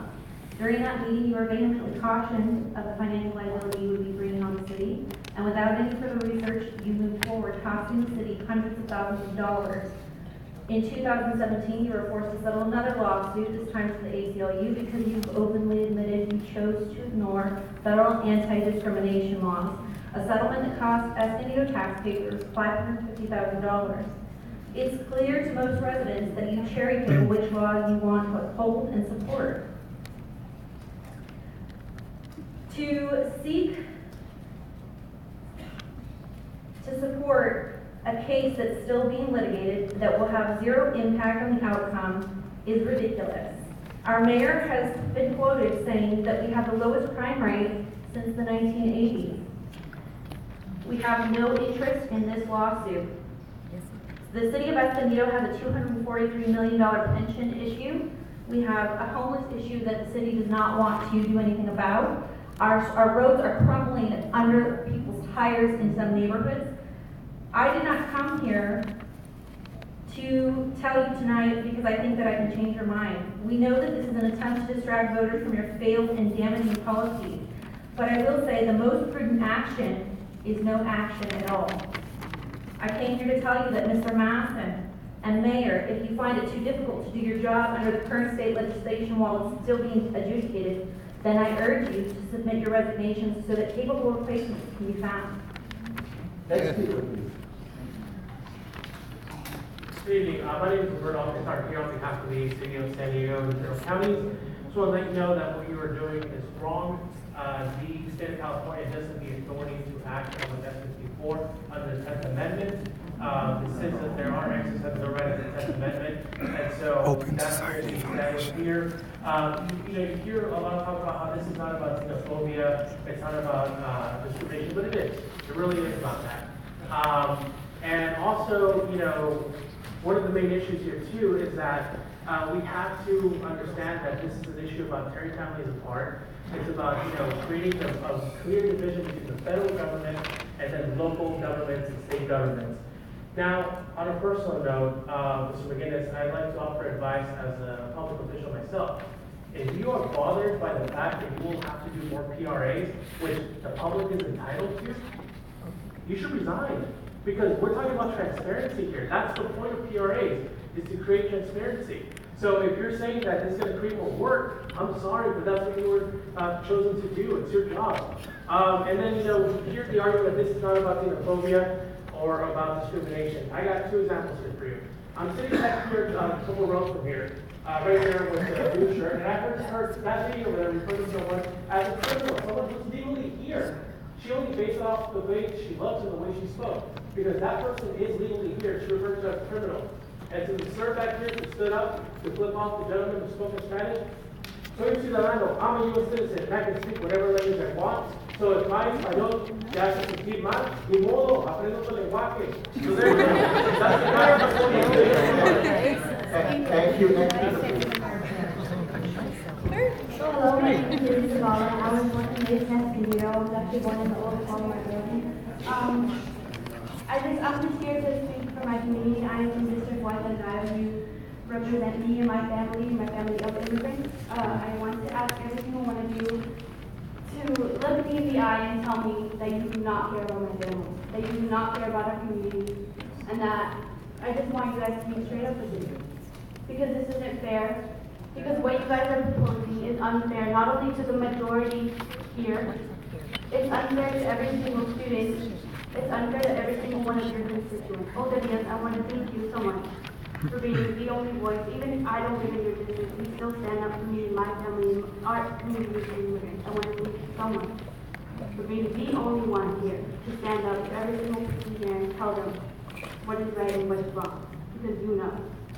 None of you guys know what I have been through, what my family has been through, what our community has been through, and how we have been terrorized. Since I was born, I have known about La Migra, ICE. I have known about everything that has been happening in my community. And the actuality is that this is unfair. And I don't want to cry right now because this is something very real, something very real close to my heart. But I just want you guys to be honest with us and tell us if you guys are probably going to vote yeah on this. Thank you. Thank you. Before the next speaker, I have a name here only, A-R or A-Y-E-L-Y. Sorry, I cannot give you more information. Kimberly Hassan and John Adler and Hannah Uziel and Genevieve Fidel. Please come forward. Okay, go ahead. Hi, my name is Angela Sister. I'm a resident of Escondido, and I'm here tonight, especially tonight, to represent the minority group called conservatives in California. I stand for the law of the United States of America. I stand for law and order, and I support the peace law of the United States. I appreciate the council taking a stand to support the United States immigration law, and I and my family are in full support of you doing that. Thank you very much. Thank you. Next speaker. How are you doing, City of Escondido? My name is Halim Uziel. I am with Los Angeles County for Trump, Latinos for Trump, and Make California Great Again. I want to thank the City of Escondido for introducing this. That's uphold the same law for both sides. Yeah, I want to thank the City of Escondido for introducing this measure. Skin color. I have a Trump hat, and I'm a California native. And as you can see in the crowd, a lot of patriots, Trump supporters are Asian, Jewish, from all kinds of backgrounds. So we debunk that argument. It's not about race.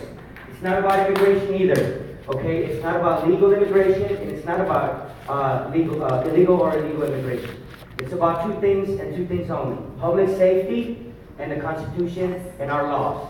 It is your responsibility as you took upon office to protect the community. Now, these illegal aliens saying that this is their community, no, it's not. They want to think that it is, but it's not. This is our community. Americans like myself that were born here in California. This is our land. This is our home. It was not stolen. It was conquered, and it was bought. So I expect this city to pass this anti-sanctuary measure to go ahead and sue the state of California, because this is about the law. It's an overreach from the state of California.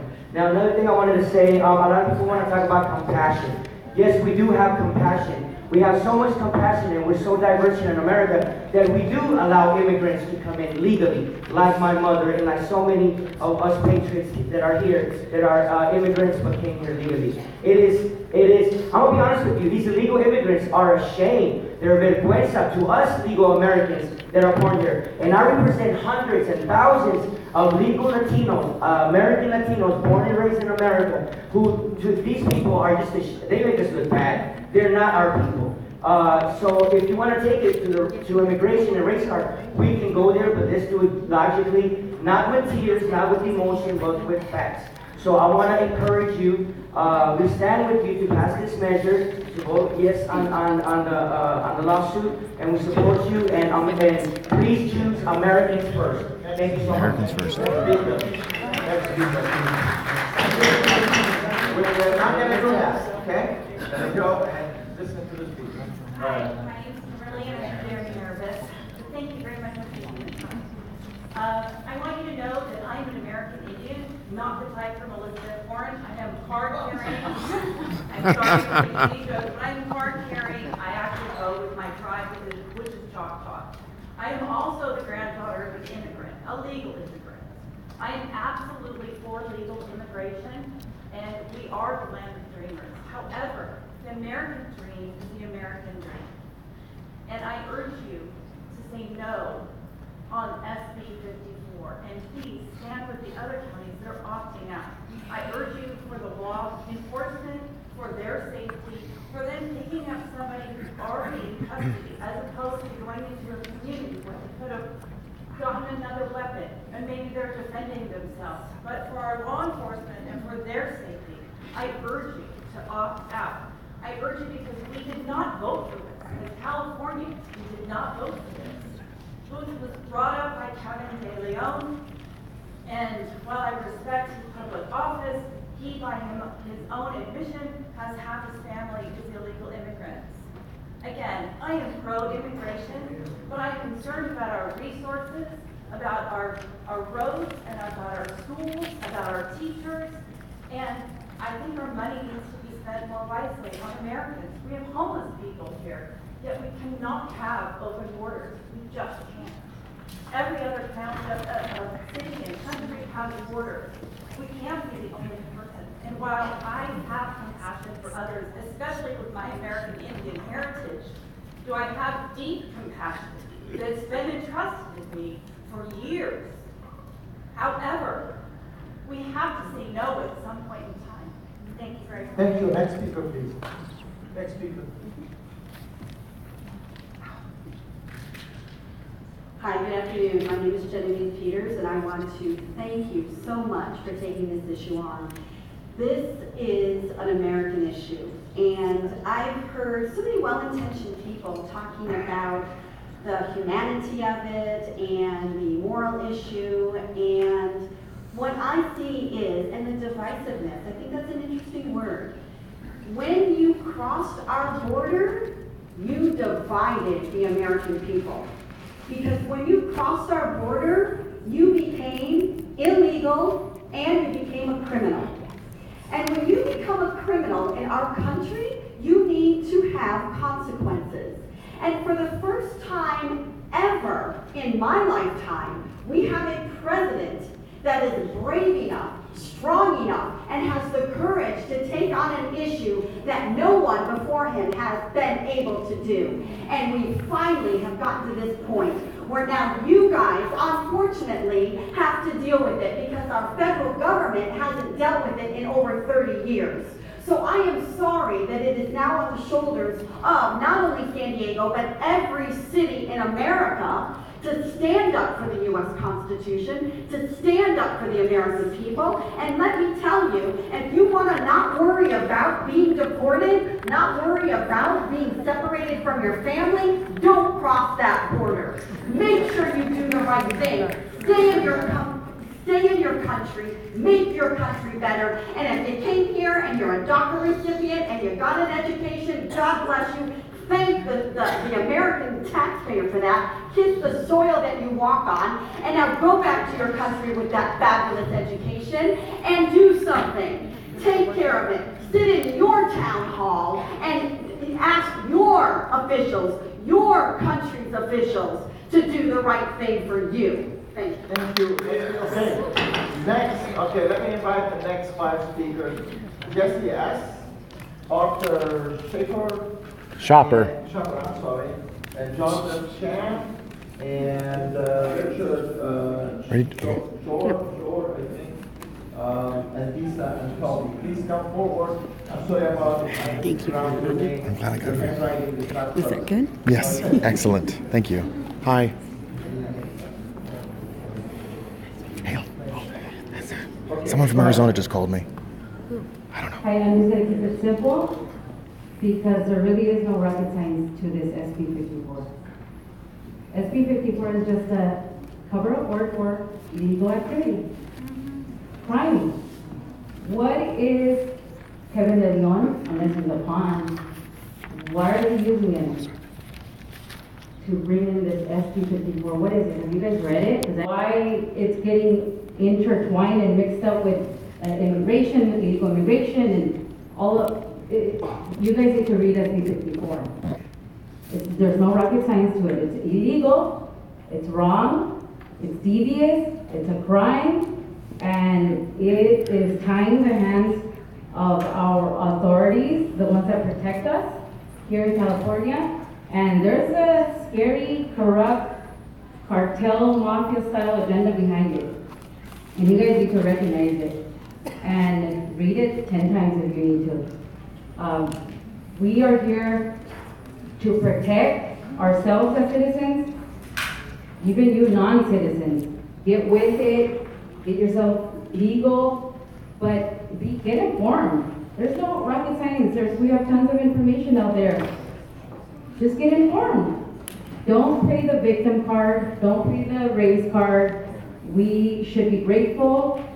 We are in this country. Let's support our country. Let's be patriotic to our country. Support our Constitution, our laws. There really is no rocket science to it. SB 54 is an illegal criminal activity behind it, and in my mind, it's mafia cartel.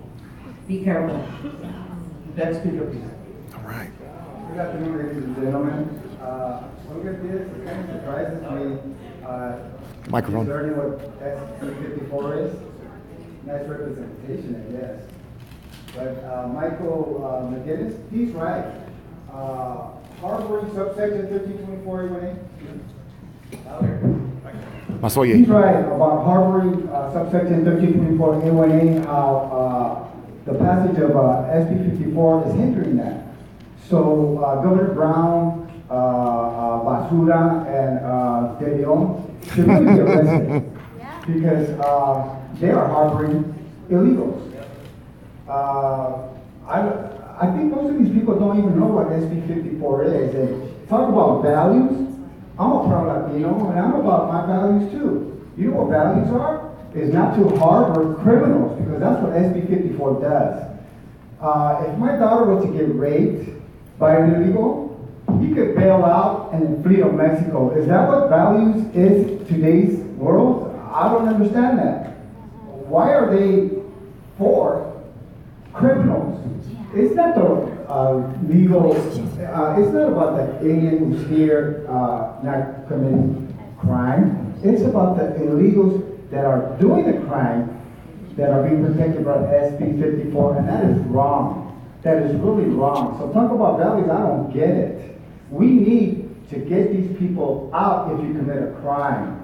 I don't want anybody committing a crime and then bailing out and then fleeing to Mexico. Is that what these people are for? I don't understand. And I'm a proud Latino, sir. So we are nation of laws or we're not. And it boggles my mind. I try to have a conversation with these people and nobody knows what SB 54 stands for. So they need to know what it is. It's not about racism at all. It's about just legal process of having our officials being able to do their job. That's it. Thank you. Next speaker, please.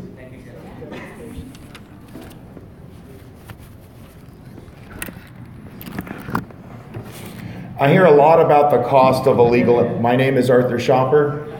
I hear a lot about the cost of illegal immigration, or how there's this cost of pursuing this amicus brief. The costs with illegal immigration are far greater, $23 billion a year. Let's talk about how cheap labor pushes workers, American workers out, and they go on food stamps too. That's why we see cheap labor even cheaper.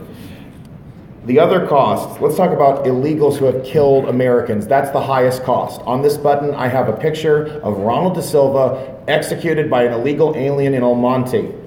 An average of 25 Americans a day are killed by illegals. I defy any one of these open border bigots to put a price on a human life. Everybody wants to talk about Martin Luther King Jr. Let's do that. He was a vocal opponent of illegal immigration. So please do. Let's talk about Cesar Chavez too. Both civil rights activists and both vocal opponents of illegal immigration. Cesar Chavez routinely called ICE on illegal aliens. I wish we could resurrect him and maybe make him governor. I like that idea personally. I want you to not only join with the amicus brief, I want you to pass a resolution. You need to file your own lawsuit or join with Huntington Beach. This is a good step, but it's not enough. Furthermore, sanctuary cities and these destructive policies are essentially racist. They have hurt and decimated black communities in untold ways. You had black communities in Boyle Heights, in Torrance, where I'm from, and in Harbor City that were firebombed by illegals. Some of them even had crosses burned on their lawns by illegals and their enablers. And my friend Chanel lost her job because she didn't speak Spanish. That's discrimination, Miss Diaz, if you need a definition of that. And here's another definition. You know what? She keeps telling you guys that you don't know the rules. I think you need to give her a dictionary. Thank you. I know, damn. Give it right back to her. She's a bitch. I'm here from Arizona, and I've been here all week, going with my Patriot family, fighting sanctuary states, because it doesn't affect California. It affects Arizona. Your lawlessness in this state by Kevin De Leon and his band of thugs and criminals affects my daily life. Tomorrow morning, I'm going to go, a trial starts for Fernando Becerto. He was a resident of West Covina. He was a legal American citizen. 2 years ago, he was murdered, execution style, bullet in the head by an illegal alien. They are not undocumented. They are illegal aliens. We have put him in jail for 2 freaking years before he even goes to trial for the murder of this young man who was 1 week from his high school graduation, who had already enlisted in the United States Air Force to fight for this country. And I'm going to be here tomorrow to sit with his grandmother. If she starts the murder trial tomorrow, and she lives in Arizona, she can only be here for a week and a half. That is the price of illegal immigration. How many lives must we lose? 68,000 American citizens have been murdered by illegal aliens since September 11, 2001. That is 68,000 American lives who did not need to be lost. These two people are illegally here. If they're illegally here and they want to tell you that they're scared of being deported, they have the guts to come up here and stand up. So don't tell me you're scared. Calling 911 is not going to... I called 911 before. They never asked me what my immigration status is. That is a propaganda lie to get a bunch of sympathy on their side, and Americans are done. We're doing well so far. Let's keep it that way. This one needs to go. Okay. Thank you. Shut your mouth, good job. Oh, that's Actually, shut your mouth. Shut yours. Okay, why don't you just leave? Thank you, Your Honor. Bye. My name is Joseph Chance. Thank you. Self-deport. Ladies and gentlemen, I'm There you go. Bye-bye. You do represent the Latino community. Latinos are Chicanos. They are American. American first and foremost. Heritage. Being proud of one's heritage is a whole other issue aside. These illegals, they're coming here. They are the biggest population in the jails. There is no racism, there is no xenophobe. It's about either you're legal or you're illegal. We welcome refugees, we welcome legal immigrants, and all of these white supremacist lies, labels they want to point even towards myself, being an Asian American, that's just ridiculous. And you see how they are the ones. If we see somebody with a Bernie or Hillary cap, we're not going to go assault them. These are the people that are coming to assault our people. And they don't assault able-bodied men, they assault teenagers, senior citizens, veterans, women, whatever. These people, they need to go, when they came here, they knew the risk. When they took the risk, they knew when they decided to come here, they knew the risk. If they get separated, that's on them. We are compassionate enough. I thank you all. And you need to do what's right. There's a lot of, I don't want to see any more Kate Steinleys. I don't want to see any other people losing their lives.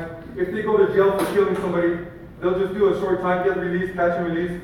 They'll just end up in Chandler, Arizona, Salt Lake City, Utah, their little FISA connection. And if they can't find a job, they're just going to go and sell dope. It's not even like, oh, he's a dope dealer. It's just, they come from that S-hole kind of thing where they do what they can to, I understand, but I'm opposed to it, but, they're doing what they can to survive.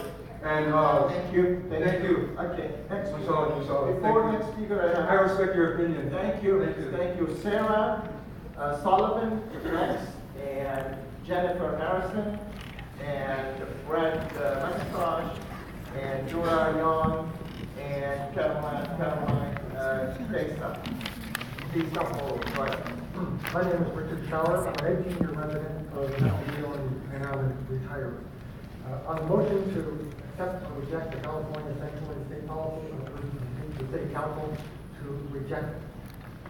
I've heard a lot of talk tonight that this is beyond the purview of the council of Escondido, and I strongly disagree with that. This is absolutely within the purview of this city council and the city council of every city in America. This affects us right down to every person in the country. I have long felt that federal marshals should arrest the mayors, city councils of San Francisco, Chicago, and New York, and charge them with violation of federal immigration laws, obstruction of justice, conspiracy, aiding and abetting, and endangering the lives of law enforcement officers in the performance of their duties. The matter would immediately go before the courts, and the courts must decide in favor of the law. We are a nation of laws. If we are all to decide which laws we will support and which laws we will ignore, then we live not in a nation, but we live in a state of total chaos. We cannot be allowed to stand. That's all I have. Thank you. Next speaker. Hello, my name is Brett McIntosh. I'm from the city of Downey in LA County. I'll be talking about California SB 54. I believe it's a safety issue, not a police and immigration enforcement issue in the streets. I still work with local police on about 800 criminal offenses. We're allowing for deportation for those offenses. SB 54, as it currently stands, still allows misdemeanor offenders, cause from illegals to be returned back into society. Some being felons being reduced to misdemeanors. Once one of these released criminals creates another problem, and someone tips off ICE, then all people harm the law while adding another layer of danger for police officers. Local law enforcement should be allowed to use whatever tools are in their disposal to ensure the safety of their officers and its citizens. The advocacy brief allows your opinion to be heard in court without being part of the lawsuit. So you have until Friday to complete the paperwork and approve it. You could also join in the lawsuit later on at Plainview Beach, which is leading the way after council discusses these issues at a further meeting. It's also about local control, how local authorities control jails. Police chiefs should have access to powerful tools to fight crime. You should also consider about making your city safer. About 37 years ago, my father-in-law was an officer in Marine Del Rey, was killed in line of duty. As a result, the LA Sheriff's Department created a training video on the distance in which officers can draw their weapons to protect themselves. The result was police officers all over LA have now benefited from this safety measure. This particular advocacy brief for SB4 will support your local police officers in protecting their safety. Thank you. Next speaker, please. Hello, Mayor, members of the council. My name is Jennifer Harrison. I'm also from Phoenix, Arizona, and I come here today to stand for Miss Marianne Mendoza, mother of Brandon Mendoza, who was killed by an illegal alien who was high on methamphetamines and 3 times the legal limit drunk when he slammed his car into Sergeant Mendoza. Sanctuary cities are not just a California problem. They are an American problem. You are all elected and put into those seats to protect and serve the American people, not the illegal aliens.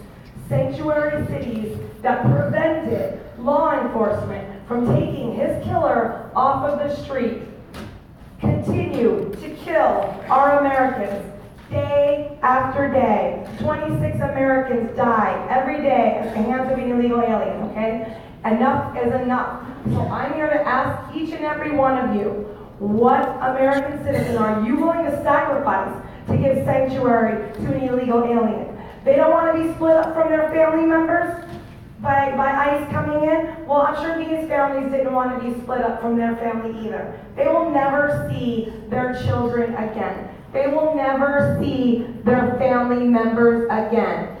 The illegals can go home with their families.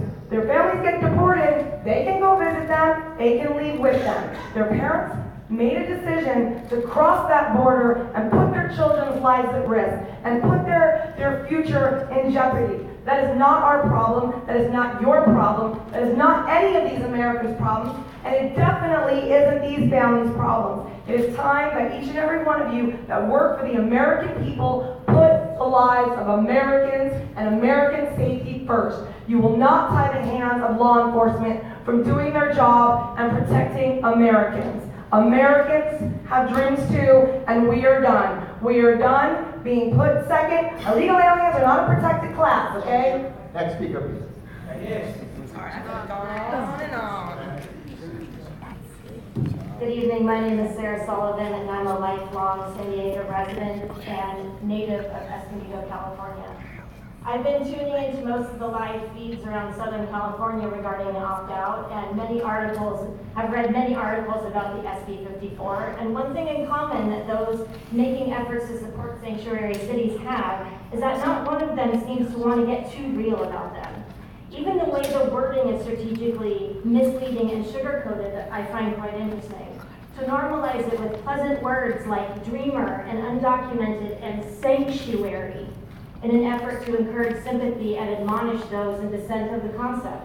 Meanwhile, folks in opposition of sanctuary cities, such as myself, routinely get verbally and sometimes physically annihilated for calling these people exactly what they are, and that's illegal immigrants. The very act of invading American soil unchecked is a crime, and the manner in which that fact goes consistently overlooked by certain Sacramento folk especially is absolutely nothing short of reprehensible. Statistics do not lie about crimes committed by illegal aliens. Recently, the President of the United States visited Otay Mesa to observe the wall prototypes, and I took the day off to attend a rally there. That day, I was able to experience multiple speeches of family members in the Remembrance Project and see the photos of sons, daughters, husbands, and wives, all that had perished senselessly at the hands of illegal immigrants. It was absolutely gut-wrenching. Does Kate Steinle ring a bell? Evidently that bell wasn't loud enough for judges in San Francisco. The astronomical annual cost to California taxpayers is anywhere from 23, 30 million. I hear various figures. And that's around 135 billion nationwide per year, when illegal aliens are only contributing about 19 billion in taxes. I have been to several political rallies and functions in support of my president, and I can honestly tell you that Thank you. Time is up. Next speaker, please. Good evening. My name is Caroline Pizzera, and Can you pass that off to somebody else? We better take off. Task Force. And as such, we receive calls from families who are suffering from family separation.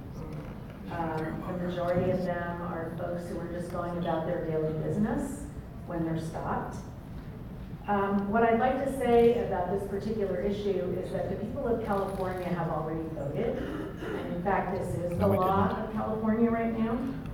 So if we're talking about law and order, and we're talking about following laws and democracy and patriotism, I'd like to say that this is how the majority of Californians feel and what the majority of Californians want our state to be doing. So by filing an amicus brief, to me, you are thwarting the will of the people of California and how we voted. Okay, we should I'd also like to say that I hear a lot about crime.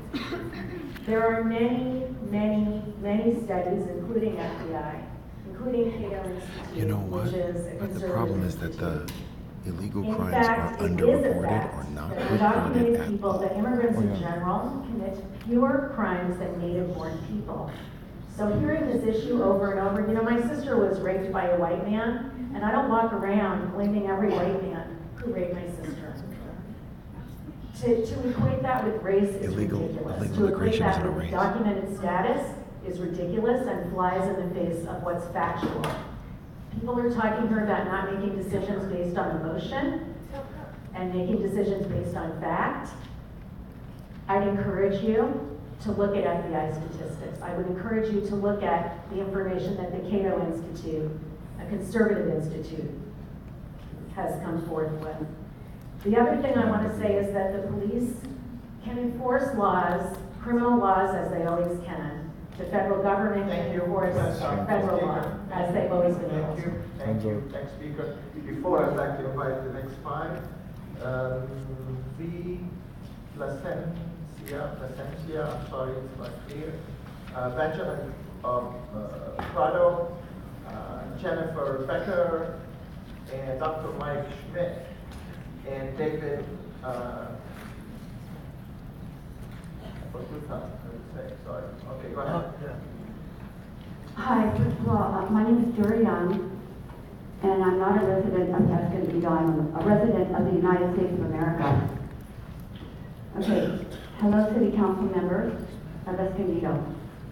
First of all, I would like to thank you for considering my viewpoints on why I am against SB 54. This is more of a safety issue, not an immigration issue. Illegal aliens who commit misdemeanors are re-released back into society. We have people without the proper paperwork living here illegally. This has been one of the more interesting experiences for me. I can't believe a mayor of this city, although Sam, I must applaud you for the fact that everyone should thank you for the fact that there's not a single parking meter in Escondido. That is freedom. Thank you. I can't say enough for you. And finally, it's next week. For 5 years, you have a library now that's open 7 days a week. Exactly what I campaigned for 35 years ago, and the bicycle paths, they're all in there. I just had to sit back and let it happen. Thank you very much. Thank you. Now, Yeah. I do want to address the situation at hand. Every one of you knows very well. The first thing you raised your hand, you swore to defend the Constitution of the United States. And I am so offended by anyone in this room who stands up and criticizes you for that and does it in a foreign language as well. Now, both of my parents didn't speak English when they came here, Russian and Polish. And because of their Eastern European influence, I never thought to chew anybody out in Yiddish. Okay? And so we're witness to a fact that, Mayor, you need to have a little more balls. And when somebody tries to insult everybody in this room by speaking in a foreign language, who can very well express himself in an understanding way, Communication and transparency is what America is all about. Now, there is one scientific aspect to this. Nobody has thought of time. So Thank you. Next speaker. I'm sorry, your time is up. We can talk about it later. No one has ever said, if you have to ask who to vote, the answer is don't vote. Okay, go. Next speaker, please. Thank you. Спасибо. Good evening to my community. My name is Karen Placencia, and I first want to commend Councilmember Olga. I don't know how you do it. I don't know how you put up with working with these men on the council. And all of you. Sexist. Are you going to say anything because they're speaking or not? Me too. Okay. Me Because too. when they speak, you do it very softly. You say please. But when we speak, you're rude. Okay. So all of you should be ashamed of yourselves and ask yourselves where you came from. One, you're acting like motherless men who have no respect for women that sit beside you on this council. And two, you need to recognize that, first of all, you, Sam, and all of you other white immigrants, you are immigrants. Racist. Brown, and that doesn't mean anything. That is under the brown that stood up here. Sam is browner than you are, lady. That doesn't mean anything that you're white as well. You're white supremacist even Oh. Yes, and I get more time because they're interrupting me. So, yes. And my message to my community is that we do not need to come up here and explain to you what we deserve to be here because we have the innate right to be in this land because this is where we come from. We didn't come from Europe, and we didn't migrate from anywhere, and we didn't cross no goddamn You came from us. border crossed us. And I don't believe in God, I don't believe in hell, but you know what? If there is a hell, because all of you claim to be so religious, then I'm thankful because you will burn eternally. You're so negative. You're half European. Have a baby, little girl. Go have a baby. You're half Send the European. police You came from to us. take you out of the council chamber if you continue to do that. Anyone, respect other speakers. Whatever they say, we need to respect them and give them the time to speak. Did I make myself clear? I will follow up with my warnings to anyone who would respect any speaker of saying anything. Please go ahead, sir. My name is Benjamin Prado. I'm a resident of San Diego. I'm here in Escondido to unite with our community who has been dealing with the hostile attacks historically. And as a subject and a person of history, I recognize that this land is stolen land. That all of you that we as a people, as specifically Mexican people, are in fact indigenous people. You came from us. And we have to say that because we reject the type of hostility and violence that has been growing as a result of existing U.S. immigration laws. Make no mistake about it, because we continue to remind ourselves as indigenous peoples to these lands, just like the previous speaker, that we didn't cross the border. The border actually did cross us. So we reject the laws that actually limit, dehumanize, or even take away our basic humanity. And we're not here to appeal to your humanity. In fact, we're here to say to our own community that we need to organize and we need to resist all forms of violence, whether they be by the state, by the institutions, or the vigilantes that are filling up these city council chambers as well. So as a member of the San Diego community, we stand in unity with the people who are organized to defend not only our constitutional, our civil, our democratic, but as well as our human rights. And we will continue to be here. We will continue to come and stand in unity with the people who are struggling against these vicious policies of hostility, of incarceration, because we recognize and we know that the laws that have been passed in this, not only this country, but as well as throughout even the state, is that there is U.S. immigration policy is in fact a policy to make money off of our exploitation and off of our oppression, and we will continue to do this. Thank you. Okay, next speaker, please. Thank you, council members and mayor. My name is Dr. Michael Schmidt. I'm running for the 49th district, neighboring district here of Congress, will be formally Darrell Ice's seat. I want to give you my opinion on a couple of things. I was very, very excited. I've never run for office. The first thing I had to do in filing my paperwork, which I know all of you had to do, was swear an oath to the Constitution. And this really is a constitutional issue. We hear a lot of, sadly, a lot of name calling here. But America, one of our mottos is E pluribus unum, out of many, one. We fought a civil war to have unity.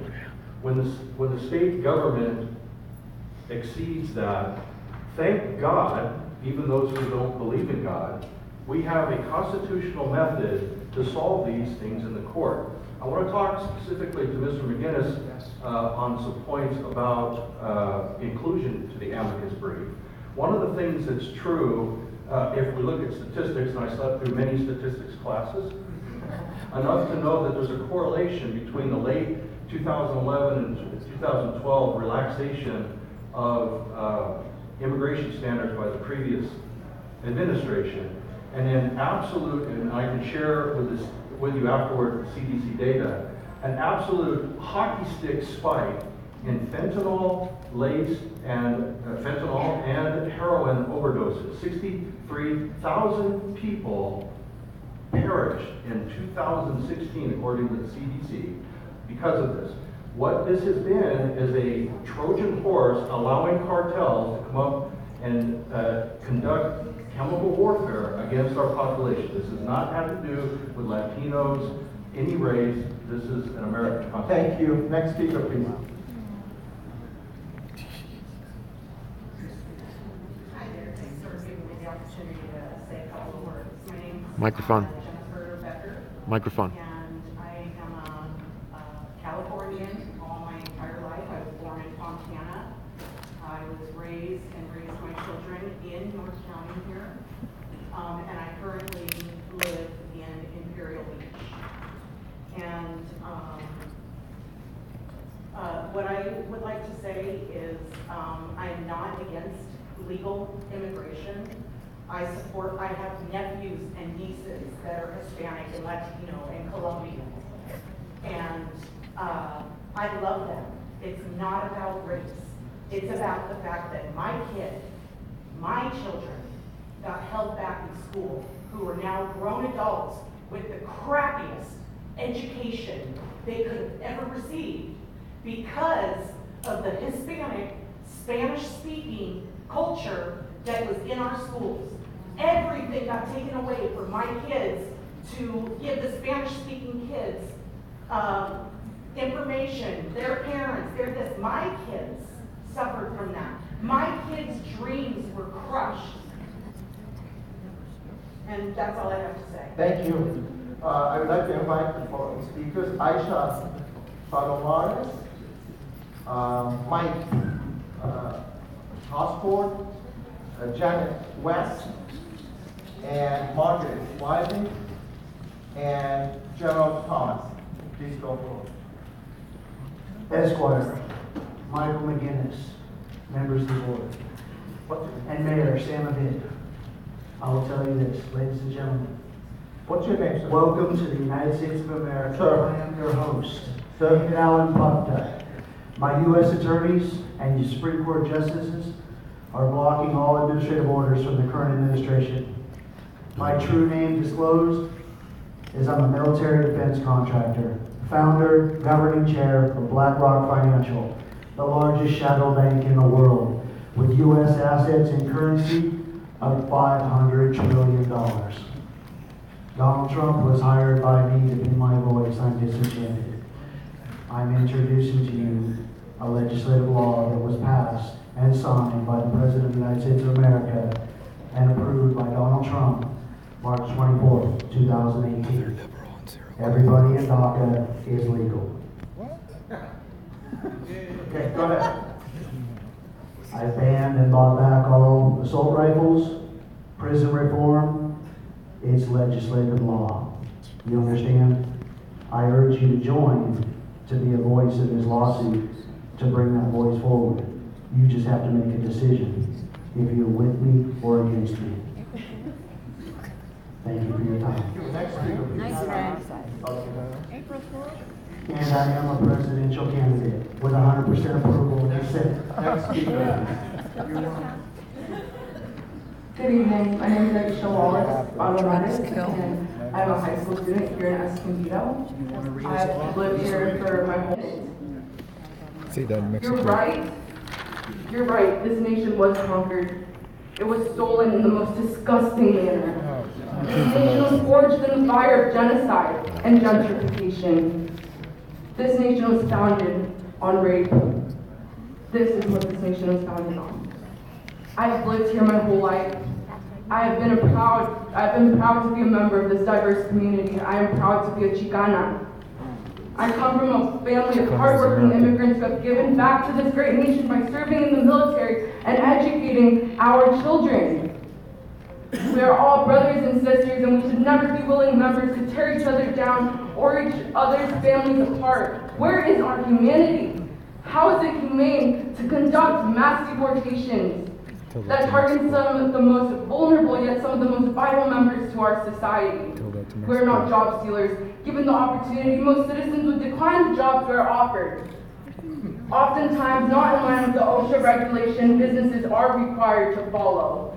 We are your fruit pickers, your gardeners, your cooks, your house cleaners. We are not rapists. We are not gang members. We are living through a massive traumatic event. We're living in an environment where hate, racism, and xenophobia have been normalized. Where hate, neo-Nazis, and supporting the KKK are a norm. Where it is okay to spew alternative facts and falsehoods. Where there's no disregard for the truth. Where institutions who are fighting for social justice, which everyone in the room have benefited from indirectly or directly, at one point in their lives are being attacked for defending the truth. Teach them in school now. Thank you. Do not support. Next speaker, please. Next. Time's up. Thank you. Next speaker, please. Bye-bye.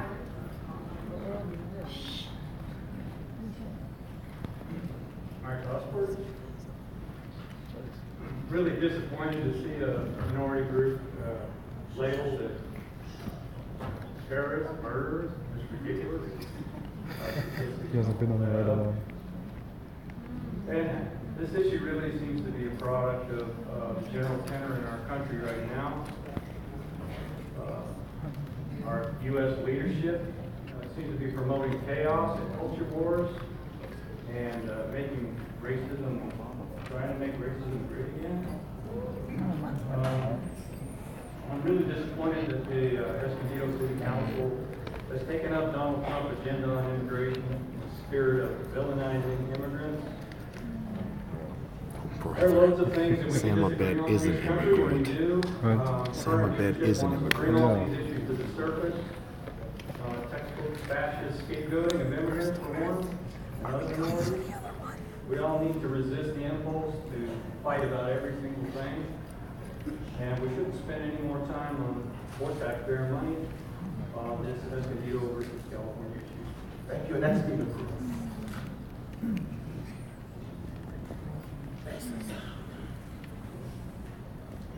Janet West. SB 54 is about criminal, illegal aliens being released from custody. When local police take an individual into custody, they fingerprint that individual and they send it to the FBI and to ICE. ICE may then send a detainer request. SB 54 allows illegal aliens to post bail or be released, even if they have a criminal record.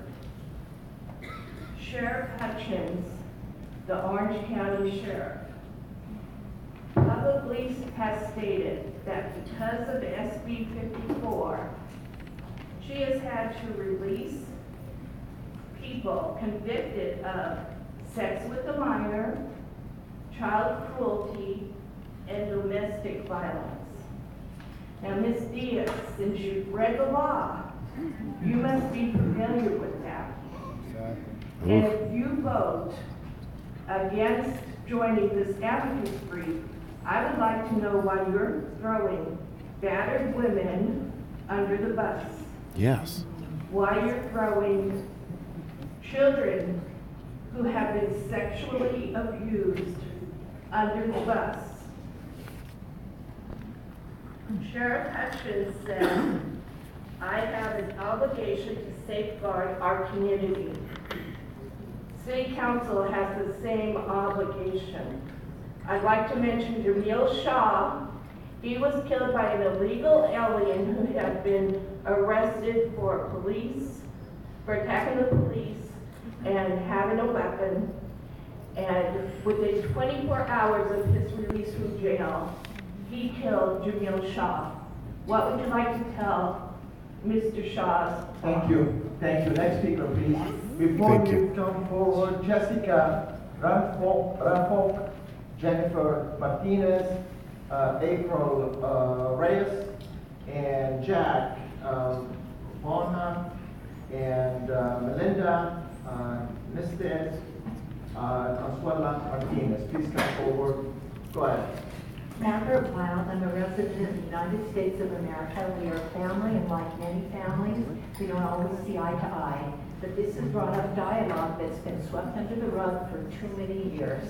I have a son-in-law that is Persian.